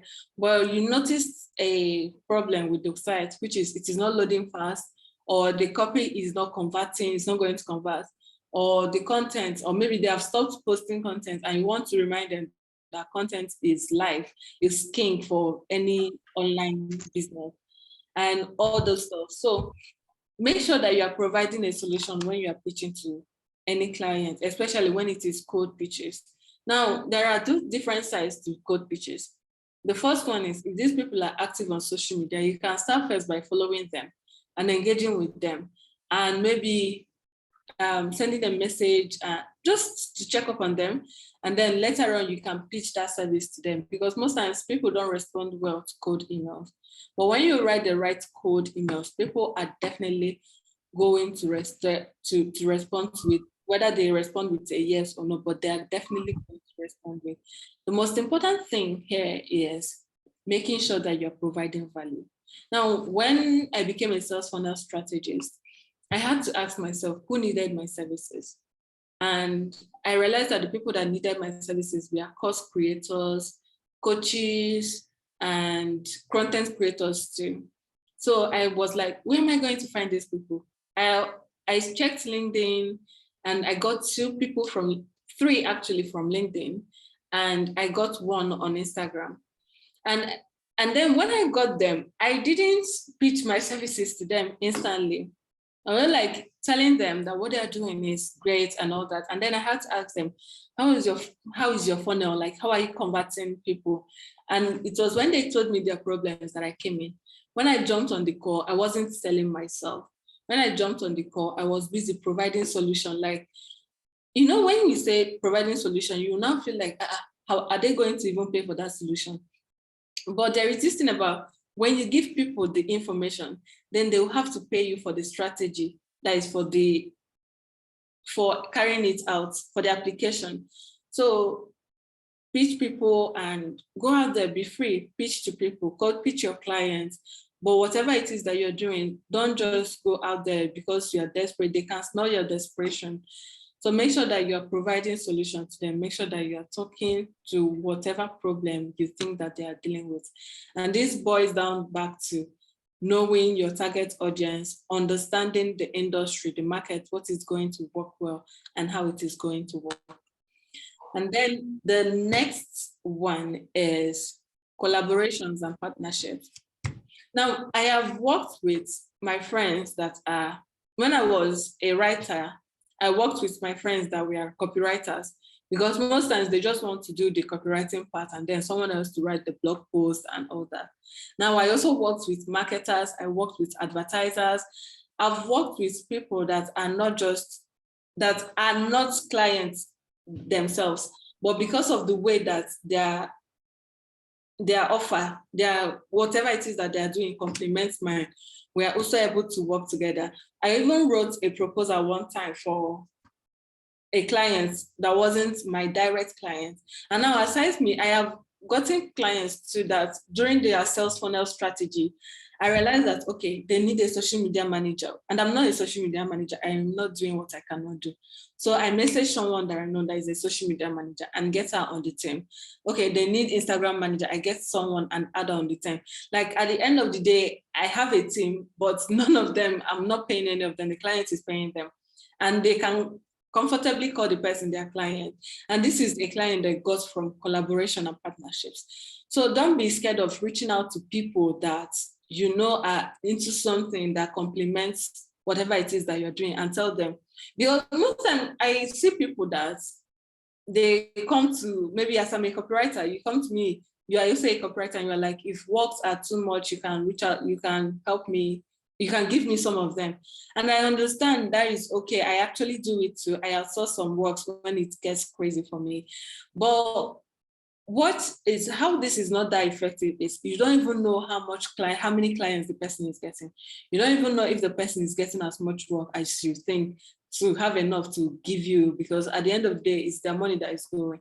So instead of pitching yourself to the same people, to the people that are in the same industry as you, pitch yourself to other people that you know can work with you, like whatever it is that they are doing can comfortably include you. I've hired logo designers, social media managers, web developers, every for my clients. And that is simply because these people are partnered with me. And because of relationship, that is why I recommend them. If I don't have a relationship with them, if I don't even know what they are capable of doing, honestly, I'm not recommending anyone. I'll just tell the clients, please just get one for yourself so that you wouldn't blame me at the end of the day. And this boils down to the fact that build your relationships, align yourself positively with these people that can also help your life too. And moving on. Now, I discussed a lot of things here. I discussed about building your personal brand. I discussed about networking. I discussed joining a freelance platform. I talked about cold pitching and all that. But there is one underlying factor here that is very important. Make sure that you are really, really good at what you're doing. And I'm not saying that you need to be perfect at the moment. What I'm saying is make sure that continuously you are building your value yourself. Make sure that you are continuously improving yourself. Okay, now when someone recommends you to another person, imagine when the recommendation comes and you're not able to deliver. It's very sad, and the person might not even recommend you again. Now, the person I told you that recommended me to a client, the client wanted me to write an article for his Forbes account, Forbes and Entrepreneur. And when he came, I was like, oh boy, how did this person trust me enough to know that I'm going to do this? And later on, when I asked him, he was just like, goodness, because I've seen your work and I know how good you are at these things. So now he wouldn't have been able to trust me if I was not growing. And believe me, the content I was writing as at that time was very, very different from the content I was writing when I just started. So don't remain at the same place. If you are a starter, that's okay. Start the way you are. And then don't remain there. Please keep on growing. Growth is very, very, very important. Very, very, very important. In anything, keep up with industry trends. Now, AI is the trending thing. And honestly, it has disrupted a lot of industries. The copywriting, the writing, the design. In fact, almost every industry is touched right now. And if you are still doing the whole traditional thingy, you will realize that you'll be playing catch up because you might not be meeting up anymore. So keep up with industry trends and know if AI is coming out, please don't be scared of AI. I know we are all like, AI is going to take our jobs. Don't be scared of AI. Instead, know how you are going to use AI to work for you. That is the most important thing. Let AI work for you and do not be the one to become scared and then think that AI is never going to let you have a work again. So build your skill, keep on growing because growth is very, very important. Don't even stop. And feel free to transition. If you start from one thing and you feel like, okay, this is what I want to be doing now, feel free to transition. It is okay. Now I started with content writing. I wrote for almost every industry in the world. And then when I was done with that, I moved on to copywriting. And then I'm also access funnel strategies and many other things. So feel free to be anything you want to be. Just keep on building your skills because at the end of the day, you won't know which one is the one that will work out well for you. Know your market. That is another very, very important thing. Know your market. Now, this is very, very essential.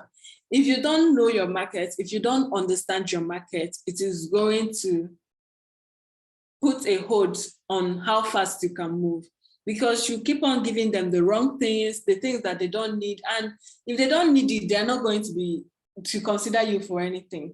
If they don't need it, nah, they don't care about you. They're not going to consider you for anything. So always know your market, know potential clients. If you are doing cold pitching, if you want to cold pitch your clients, then make sure that you know the people that you are cold pitching to and know what they need from you. Research your industry properly. Then, okay, I've already mentioned this. Always have your sample. Even if you haven't worked with a client before, just create something, whether it is a logo, whether it is a book cover, whether it is a mock-up website, whatever skill it is that you're offering, have a sample, one or two that you can use to convince your client that you are good at something. Now, my first freelance client didn't come as from nowhere. I searched for a while before he came. And when he came, the first thing he inquired was, can I see what you've done before? And then I had to point him, then I had a blog, and then I had to point him to the blog. And he was like, okay, now this is the style that I'm looking for. Now, if you don't have a sample, it is going to be a little bit hard for clients to know that they can trust you. So always have something that you can show. Sample is very, very important. Imagine, okay, now when I was looking for the first social media manager that I hired, I had to go look at what they have been doing. I had to go look at, if you are a social media manager and you don't have anybody's account managed, then manage yours properly and use yours as the portfolio, the sample that you can use to share with people. But in all things, just because at the end of the day, if you don't have a sample, you will get clients. That is the truth. You might get clients, but this client might be the low-hanging fruits. That is what I call them, the low-hanging fruits. And what do I mean? These are the people that will pay you very low. They are going to pay you very, very low because you don't have a sample. And they'll be like, after you don't have one, and you, because you're trying to build a portfolio, you'll be like, now, wow, okay, now let me do it. So it's okay to build your portfolio too with those low-hanging fruits, but you can also build your sample so that you can climb quickly through this staircase. Now, know how to get your value. a lot of us have the right skill. A lot of us can do more than the people that are charging high amounts do. But we don't know how to communicate our value. And it's very, very sad. Like, we don't know how to communicate. We can't sell ourselves. And this is very, very, very bad. Learn how to communicate your value. And what do I mean? When a client comes to you, don't go first. Don't rush into, this is the amount I charge. Don't go into, this is what the rate I charge for this work. No, go into become a consultant before you become the freelancer that they are looking for. And what do I mean? If they come to you with a problem, ask more questions. Try to get them to keep talking, because when you get them to keep talking, they will start believing that this person knows what they are doing. What I just do is I allow my clients to keep talking, to keep expressing what they, because the more they keep talking, the more you will see where to come in from. And when it's time to now charge, you now tell them this is what you have to do. This is, you can now be able to tell them this is the current problem that you have. And when I'm done with you, this is where you're going to be. You quickly walk them through those steps. And another thing I'm seeing that we make the mistake is we are seeing ourselves as service providers. Darling, you're not a service provider. You're not an ordinary service provider. Start seeing yourself as someone that is a problem solver. That is the most important thing to always. If you're a writer, maybe it's as an SEO content, you're not just a writer. You are someone that is helping your client's website to rank on Google. You are someone that is helping people to recognize your clients if you're a logo designer. You are someone that is helping your client's book to sell very well if you're a book cover designer. You are someone that you are a problem solver. So every freelancer that is listening to me right now, please know that you're a problem solver. Stop seeing yourself as this is just me. I am not just a copywriter. No, I tell my clients stories to help them convert, to bring people into their funnel. I'm not just a sales funnel strategist. I help my clients sell. And then I give them the life that they're always looking for, the life of having people coming in constantly into their funnel. All right. So please, because with that mindset of I am just this, I am just that, when the client comes, you go fast to, okay, this is the amount, this is my rate, or you are forced to drop your portfolio, what are they calling it, your rate card. But the thing is, be a consultant first so that you can even charge high. Some people would charge the same thing today, they will charge it in the next 2 years, they are charging the same thing. Now, there might be a client that, okay, let's consider this scenario. Someone that sees herself as a copywriter, a client might message her that I want you to help me with my copy. And she will be like, okay, this is the rate that I charge. And maybe the rate is $50 or $100 for whatever amount of, whatever words that she's writing. And then the client is like, okay, this is what I need. They give it to him. But then the client comes to me and I'm like, hey, I need a copy for this. And I go on, okay, what problems are you currently having with your current copy? Now, if you don't have a current copy, what are you looking at? Where do you want to see yourself? What are you doing? And by the time that I'm done asking him this question, I can be able to write a proper proposal for him. Okay, this is what we are going to do. This is how we are going to do it. And I don't say me. I start saying we, because when you use we, you become a team. But when you use you, he sees you as another person that he's going to pay peanuts just for. But when you use we, you guys become a team. He knows that this thing that I have to do, I cannot do it alone. So, and when I'm done with that, I can charge him $300 for that same copy that someone charged him $50 or $100, and he will gladly pay and be thinking that I'm cheap too. So know how to communicate your value. Don't just list your services. Don't just tell them, this is what I do. Tell them, this is where this service is going to take you, is going to get you, and this is where it is going to take you to. Now, stay persistent and resilient. Now, I know that we've seen so many things and it's looking a lot like this thing is not hard to, after all, maybe this thing might not be that hard after all. But the truth is, freelancing is crazy. And in the era of AI, in the era of clients looking to change people, looking to just find cheap labor, it might be very hard sometimes to win clients, whether you are doing all of this or doing none of them. So, but the thing is, don't get discouraged, keep going, because you are just one step away. Each day that you wake up and do that particular thing you're supposed to do, you are just one step away. And sometimes some of these things is a game of numbers. If you are creating content on social media, it's a game of numbers. You don't know the content that will eventually go viral tomorrow or the content that will bring in your clients. If you are sending out proposals on Upwork or you are creating gigs on Freelancer, on Fiverr, any of them can be the one that becomes the one that convinces your client to come and hire you. So it's a game of numbers. If you're code pitching, try and set as much code pitches as you can, but please don't be generic with your code pitches. Be sure to solve a client's problem. Please don't go and be writing, hey, I am goodness, I am a writer, this is what I do. Do you need my, excuse me, do you need my services for this? Tailor each code pitch to his clients. In as much as it's a game of numbers, it's also a game of quality. So don't be, it's actually crazy out there, I won't lie. And there are so many things they didn't tell us about freelancing. But the thing is, by God's grace, by prayers, remember to pray and believe God for everything that you're doing. And with that, I think that we have come to the end of this session. So I'm ready to take your questions. Thank you, goodness. That was quite impactful. I enjoy the part where you talked about communicating your value as a team. It's so important, you know, when you don't say you. It's important to put we. Thank you for sharing generously out of your experience. We appreciate your time this afternoon. We'll give some room for questions. Please, if you have questions, do let us have them. You can raise up your hand or you can talk or you can type in the chat box, whichever is preferable. So we have Emmanuel Michela giving you the thumbs up.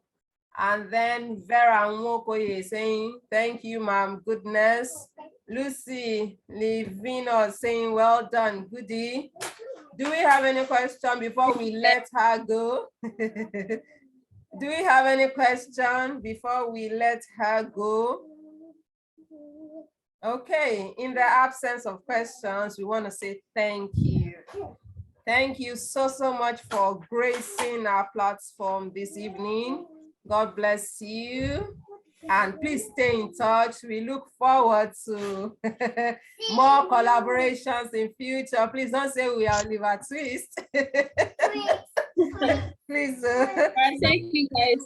Thank you that you had me. Yeah, thank you. Emmanuel Akpansa says, thank you, goodness. Then Emmanuel Michela says, thank you very much. What would you advise? Building a personal brand or a corporate one?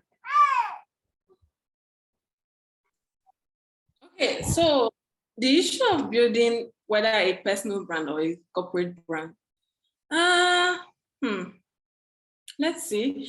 Well, the thing that you have to understand first is whoever it is that you're building the brand for, whoever your target audience is, whoever your target client is, people are humans first.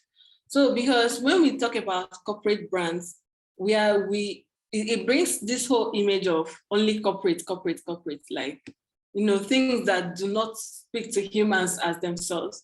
But when you are building a personal brand, people feel like, okay, this is another person. There is emotion, there is empathy, there is this feeling of connection that comes with the H in human. So build a personal brand, people want to work with you as a brand. Then when you have built your personal brand, you can build a corporate brand from, it can just be an offshoot of your corporate brand. And the beautiful thing about personal brand is the fact that you can build anything from that personal brand. It's either you build a service or you build a product. Now, people that have brands on social media, at some point, they feel like, okay, let me create a course, let me do this, let me do that. And they also earn from it. So remember that you won't be a freelancer for life. Freelancing is great, I'll be honest with you, but you won't be a freelancer for life. So once you start, make sure that personal brand will help you easily transition to other things, easily create other things for people. And also people want to connect to people, so yeah. Yeah, thank you for that. And Otilink Digital says, thank you for this wonderful session. It's been nice having you. Thank you, goodness. God bless you and enjoy your Sunday. Hey guys, thank you. Bye. Bye. Bye-bye, goodness. My baby. Okay, bye. Bye. Okay, so sorry, we are still going on. We thank God for how far we have come. So we want to invite our next speaker. Her name is Lucy Livinus, and she has close to 15K followers on LinkedIn, which shows that she knows what her stuff. She's the next person that will be speaking to us, and I want to quickly introduce her before she takes the podium. Lucy is a social media marketer and a social media manager, and a content marketer. And she works basically with fashion brands, CEOs, executives, and startups to build a strong online presence and to create brand awareness that connects them to their target audience. She understands the importance of building relationships with your audience, and that explains why she creates engaging content that will resonate with your audience. She has a wide array of clients, and today we are blessed to have her in our midst. We are so grateful to her for agreeing to do this. And without further ado, we invite Lucy Livinus to the House of Wisdom platform to talk to us. So are you with us, Lucy? Yes, ma, I am here. Good evening, ma. You're welcome, sis. Okay. Good evening, everyone. Can you hear me, please? Please, can you hear me? Yes, perfectly. Okay, thank you so much for this wonderful opportunity. Goodness and Amaka has done a wonderful job for us. Like they really poured a lot of water on the ground by sharing all their experiences, educating us, and I enjoyed their season. So thank you so much, Goodness and Amaka. Thank you, Ma'am Iyabo, for this opportunity. Okay. First of all, my name is Lucy Livinus. I am a social media manager and a content creator marketer. So the thing is, the first time you sent me this message about talking to people, I was like, even though I've not been too active for some time, someone was able to find me. Oh, let me just try my best though. Okay. One of the things I learned about this program is that it's already it's a knowledge sharing opportunity and everything that we have to talk about. But being a freelancer or being a social media manager, just like Goodness said earlier,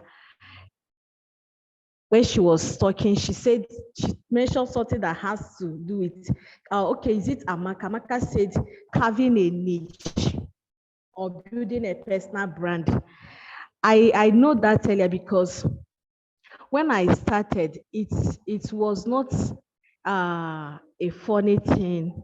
I was so down. I even wanted to like go on and on, delete my account because of what I was not positioning myself in the right platform, or should I say in the right process and all. So being on social media manager or being on any social media platform, one of the things you have to do as a freelancer or anyone at all, even as a business owner, that you just want to position yourself, number one thing is building your brand. Yes, you have to build a brand, whether personal brand or corporate brand. But the first thing that comes up is building a personal brand. Because after when you build a personal brand, that's when you have to build a corporate brand. Building a personal brand will make people to connect with you. Another thing is telling stories, your own story. No, we are not saying you should share all the life story in your home. No. Tell people's story. There is this lady I follow on LinkedIn. I follow her content, even though I have not posted any day, anytime recently, but I do read her posts. Why? Because the way she share her story, my grandma did this, my grandma did that, all those things, she will bring everything down with about her own content, like things that are related to her niche. You get, when people know about you, when people know where you are coming from, they will relate with you the more. They will even start understanding, oh, this person is like this.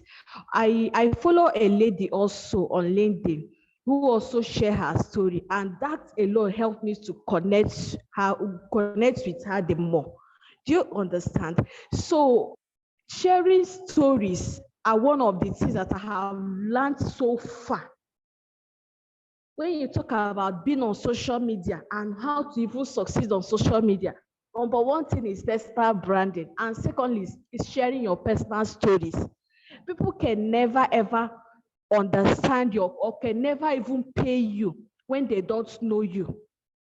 Just like Goodness said earlier, they will never pay you, or they will never even listen to you if they don't know you. Before they will start thinking about paying you, or they will start thinking about you having their money, they would like to know you, like you, trust you. Do you get? So that is one thing about sharing your experiences, sharing your stories and all. It's not that you start telling your village story. No. There are things that makes you human. There are things that makes you to be where you are today as a business person, or as a freelancer, as a social media manager, as a copywriter. You share it, and that alone to help you to connect with the right people, to connect with the people that will be able to pay for your services, or to be able to pay to even solve their own problem. So that's number one. These are one of the things that will help you to stay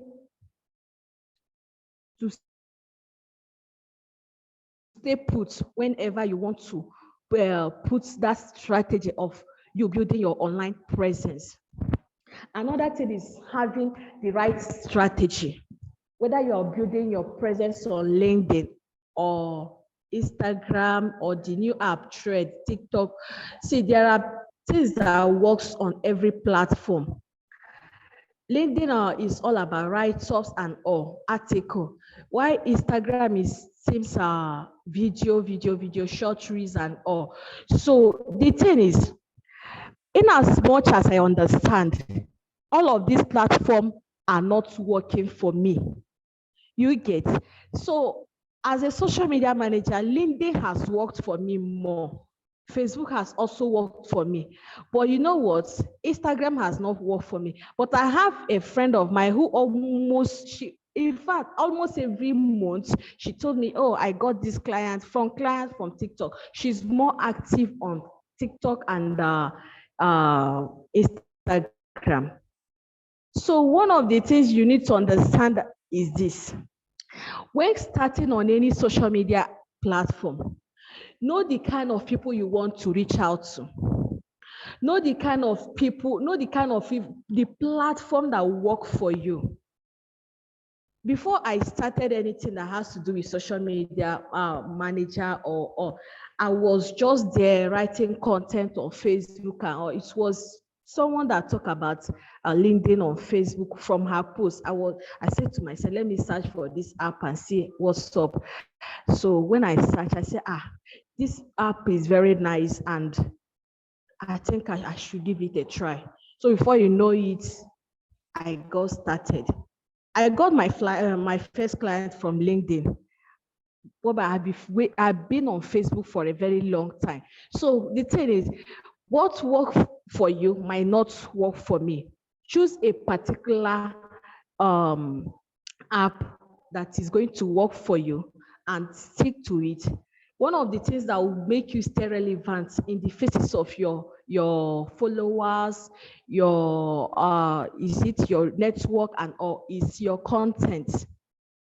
The kind of valuable content you share, the kind of things you share, it is one of the things that will make you to stay connected, to stay relevant. Or whenever they want to hire somebody, a content writer, they will start thinking, I have seen Mr. Paul content. Let me reach out to her. Let me reach out to him. So it's just that. And if you decide to make your move to focus on Instagram, same thing. Carol also works so well on Instagram. I know a lady that she don't even do video because so many people don't want to show their face on social media. She only design carousel and all. She uses it to pass her message. So focus on a particular platform. And if you decide if you tell yourself that you want to be on all platforms, it will never ever be easy. I tried and I burn out. You will burn out. You will not be able to do it except you want to hire people. Which I know that as a startup or maybe as someone who is trying to stand, it will not be easy. It will not be possible for you. Being on almost 5 social media platforms at a starter, it will never be possible. It will never be easier for you, except you have other hands to help you. So I will advise you that whenever you want to start, or if you're starting, stick to 1 or 2 platforms, which will be able to help you to stand. You can create a presence on Facebook, create a presence on Instagram. Before you know it, building your LinkedIn will not be very hard for you. I know influencers who just started on LinkedIn this year, but before you know it, they are in their 100 followers because why? They have created a name for themselves on other platforms like Facebook, Instagram, and TikTok. So you don't have to say, I want to be all. If you must be on all these platforms, you will burn out, and that is the simple truth. You cannot meet up.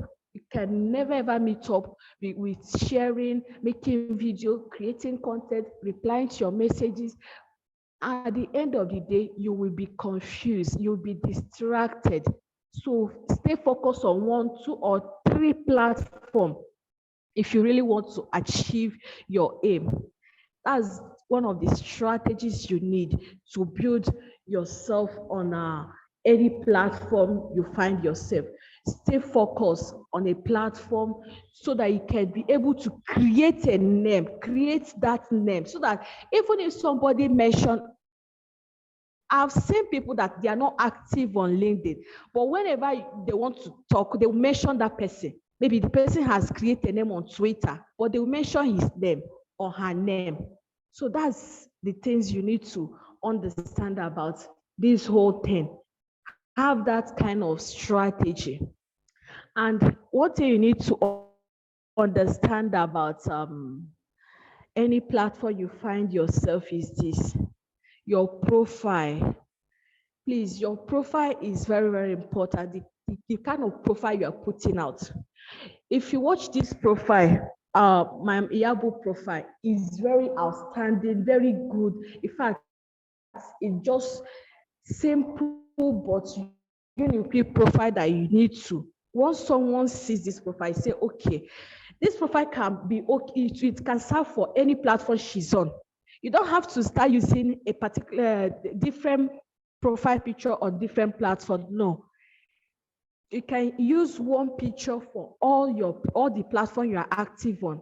And that alone will make people, and it will help people to identify you much, much easier. Whenever they come across any of your accounts on any platform, to help people to identify you. So what am I trying to say? optimize your profile. Have this thing that's okay. Once any client or intending clients read about your profile, they will be like, okay, this is what this person does, and this person can solve my problem. This person can work with me. This person understand what I am going through at the moment. Let me send her or let me send him a message. Optimize your profile and put them in order. With a well-optimized profile, you can, in fact, you can keep landing your dream job without even applying for it. Yes, I can testify because my first client, I did not apply. He just sent me a message. I saw your profile, you manage account and all. Please, can we have a call? And that was it. That's how I landed my first clients on LinkedIn. So a good profile, well optimized, can do a lot of things, even without you knowing about it. So whether you're on Facebook, TikTok, Instagram, or LinkedIn, make sure that your profile will speak to you when you are not there. You can be away 3 days, 3 months, but whenever people check your profile, they will say, oh yes, this person is there. Let me send him or her a message. So a well-optimized profile can always speak for you. Another thing is, should I call it social selling? So when we talk about selling, yes, when I started earlier and I began to start taking courses on about social media management and or any other thing I have to. One of the things that stood out for me is the money. I was just after okay, let me start getting clients. No. One thing you need to understand is people will never pay if they have not seen the value you have to offer. They will never ever pay if they have not seen the kind of value you're offering. No, nobody. So make sure that your content is impactful and your content is valuable before people will start reaching out to you, or before people will start saying, okay, I will work with you and all. Make sure that your content is valuable. And why your content should be valuable is that it will help you to sell easier. I know a lot of people, and I myself, I have job hunted for long, before I understand the importance of putting out the right content so that you can sell easier, and it helps your social selling very easier. Because at the end of the day, you will not be the one to, you'll be the one to be telling this client, okay, let's do this way and that way, because you are the one that is solving their problem, just like Goodness said earlier. So I think with that, I'll be rounding off for now for this session. Okay, please, I would like to have your questions if you have any, please.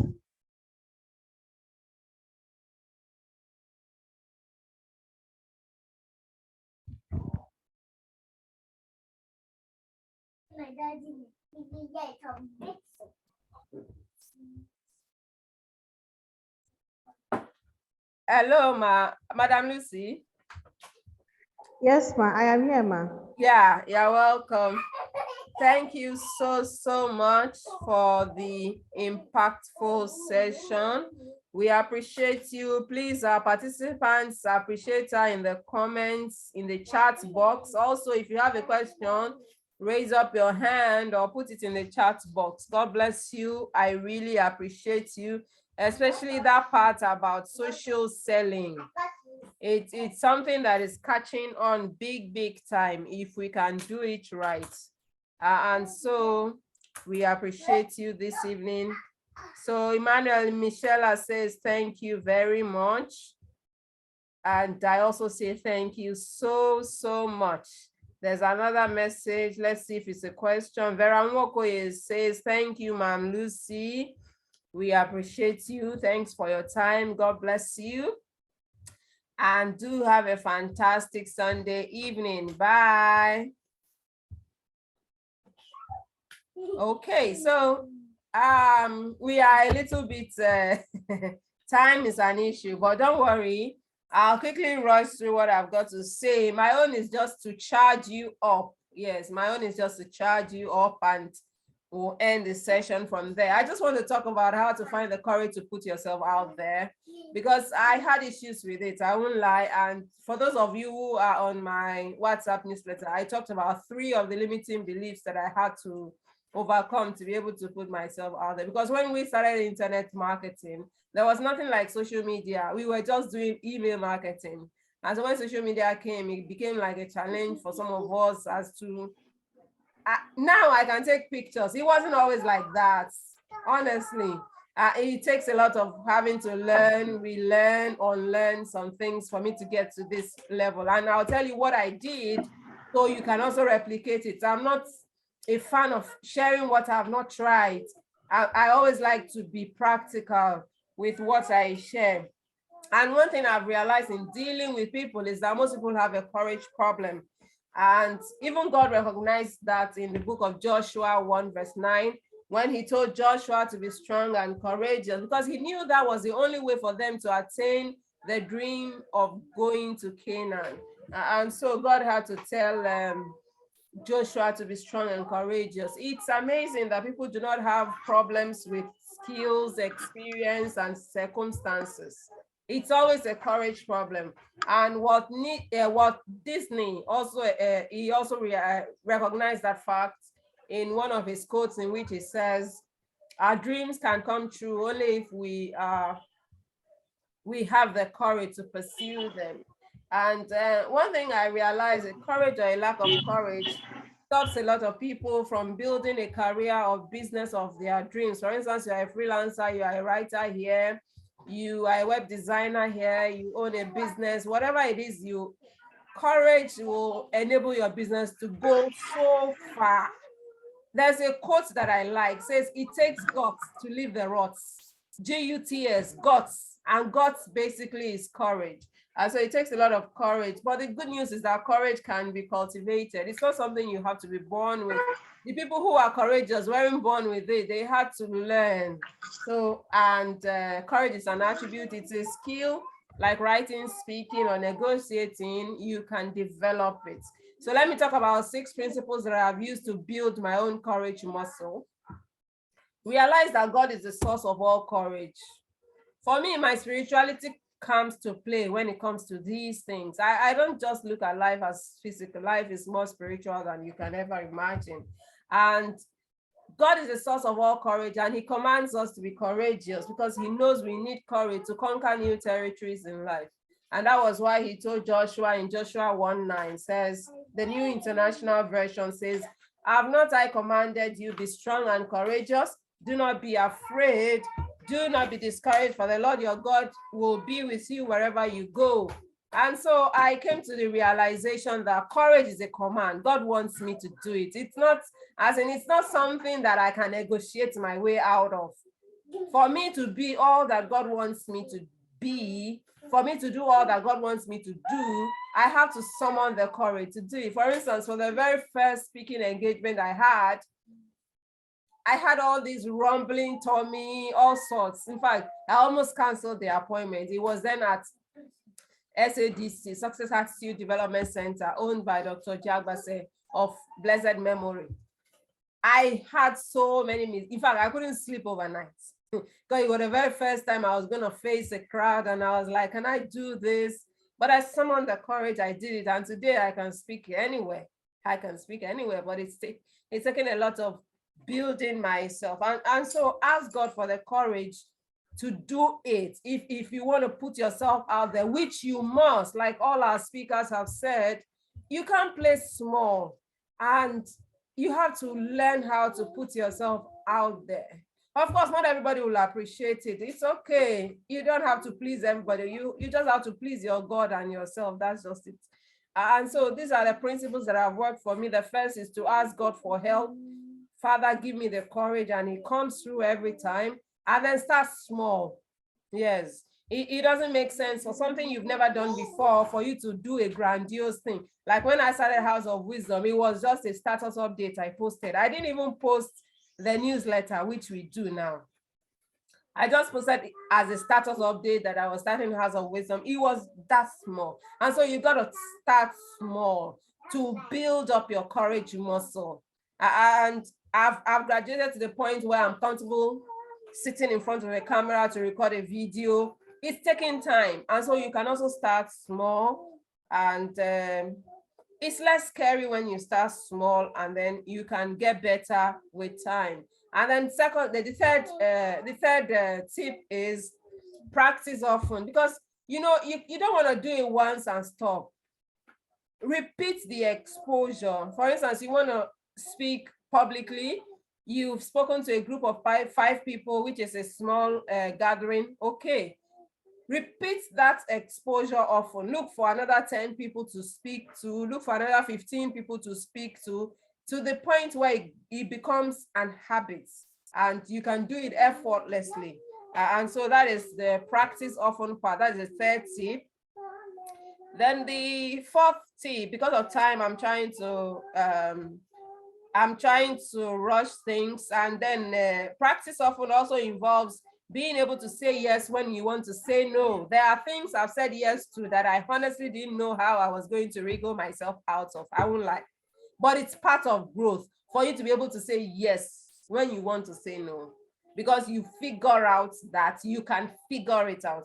And for those of us on the newsletter, you remember when I shared Marie Folio's story? She has a book with the title, Everything is Figuratable. She believes that everything can be figured out.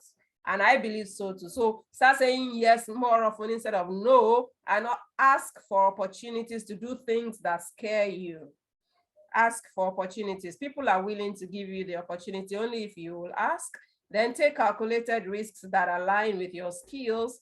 Then challenge yourself to practice every week.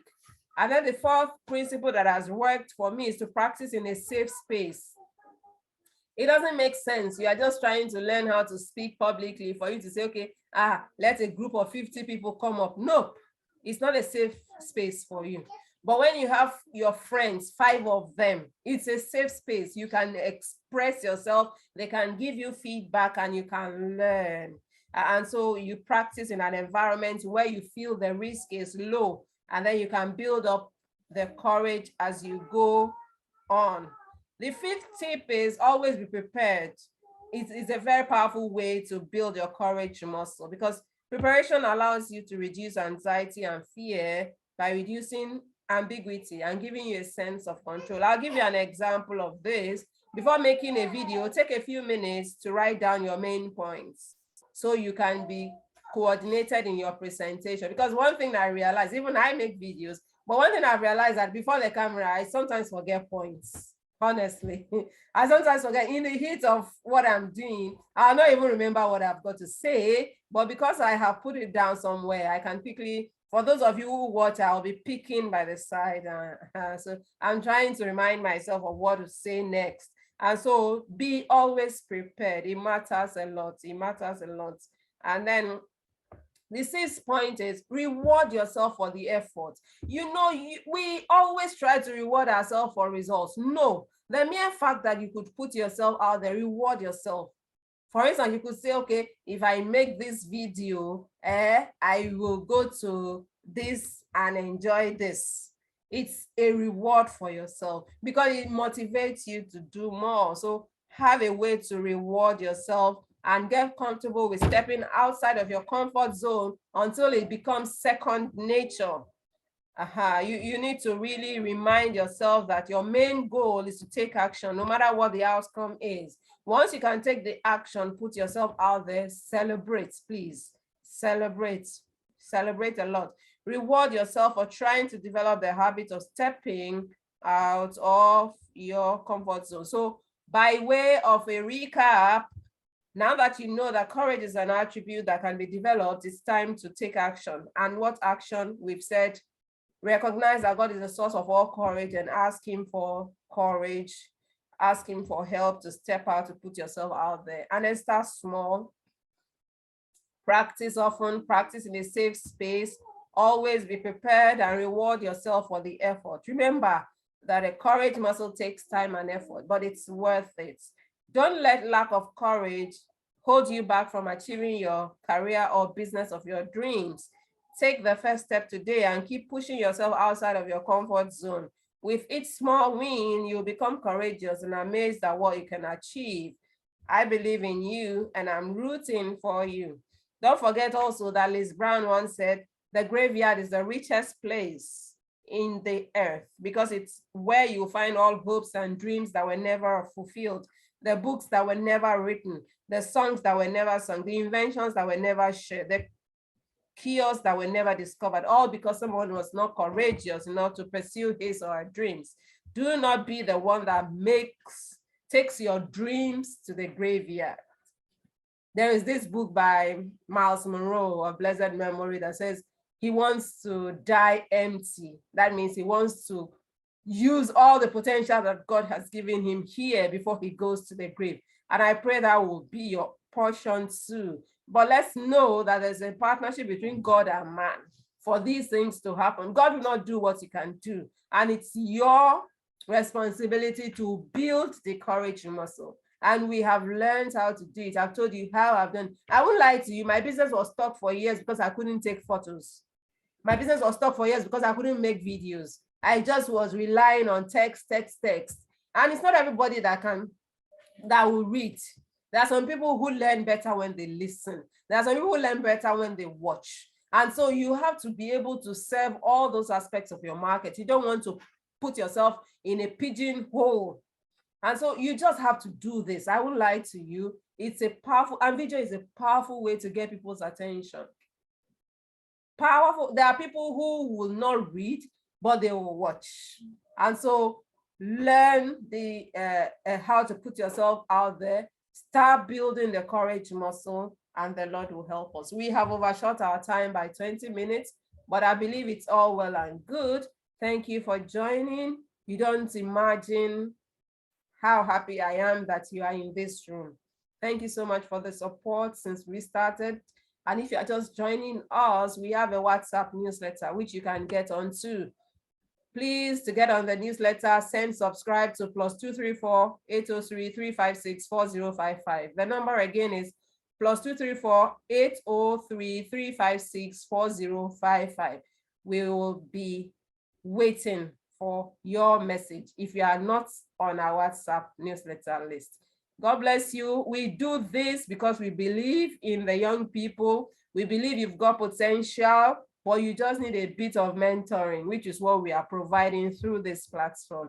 Thank you for believing in us. Thank you for joining the DMM 8.0. If it's been worth your while, please type in the chat box. And if you want to talk, you want to make a word of appreciation, please raise up your hand and we'll give you the floor.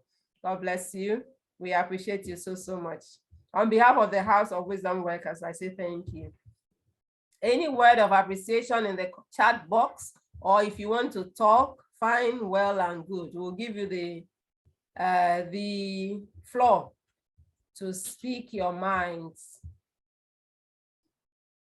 In the absence of none, well, let me see. Okay, Emmanuel Michela says, thank you very much for doing this again. Thank you to Emmanuel, I appreciate you. God bless you. Thank you for always being a part of our webinars. And by the way, we have the singles hangout on July 30th. It's gonna be the bomb. Don't miss it. We're gonna have a powerful speaker and a flyer will soon be rolled out. Please join us then because we need knowledge. You know, that is why our anchor scripture in House of Wisdom is what is it? You see what I'm talking about? It's escaped my mind. That we should not perish for lack of knowledge. Exactly. So we need knowledge. This life answers to wisdom and discernment and knowledge. Let's not lie to ourselves. This life answers to wisdom, discernment, and knowledge. And you have to be on a quest, as in be hungry, be thirsty for information. That is how lives are transformed. That is how lives are put on the path of destiny. And so that is why we are in the forefront of information dissemination. That is why we are in the forefront of knowledge dissemination. We believe so much in it. It's not just for you to pray. It's okay to pray, but look for information that you use to back up your prayer. You are in partnership with God, and God will help us. Thank you so much. God bless you. I wish you a fantastic Sunday evening. Bye-bye.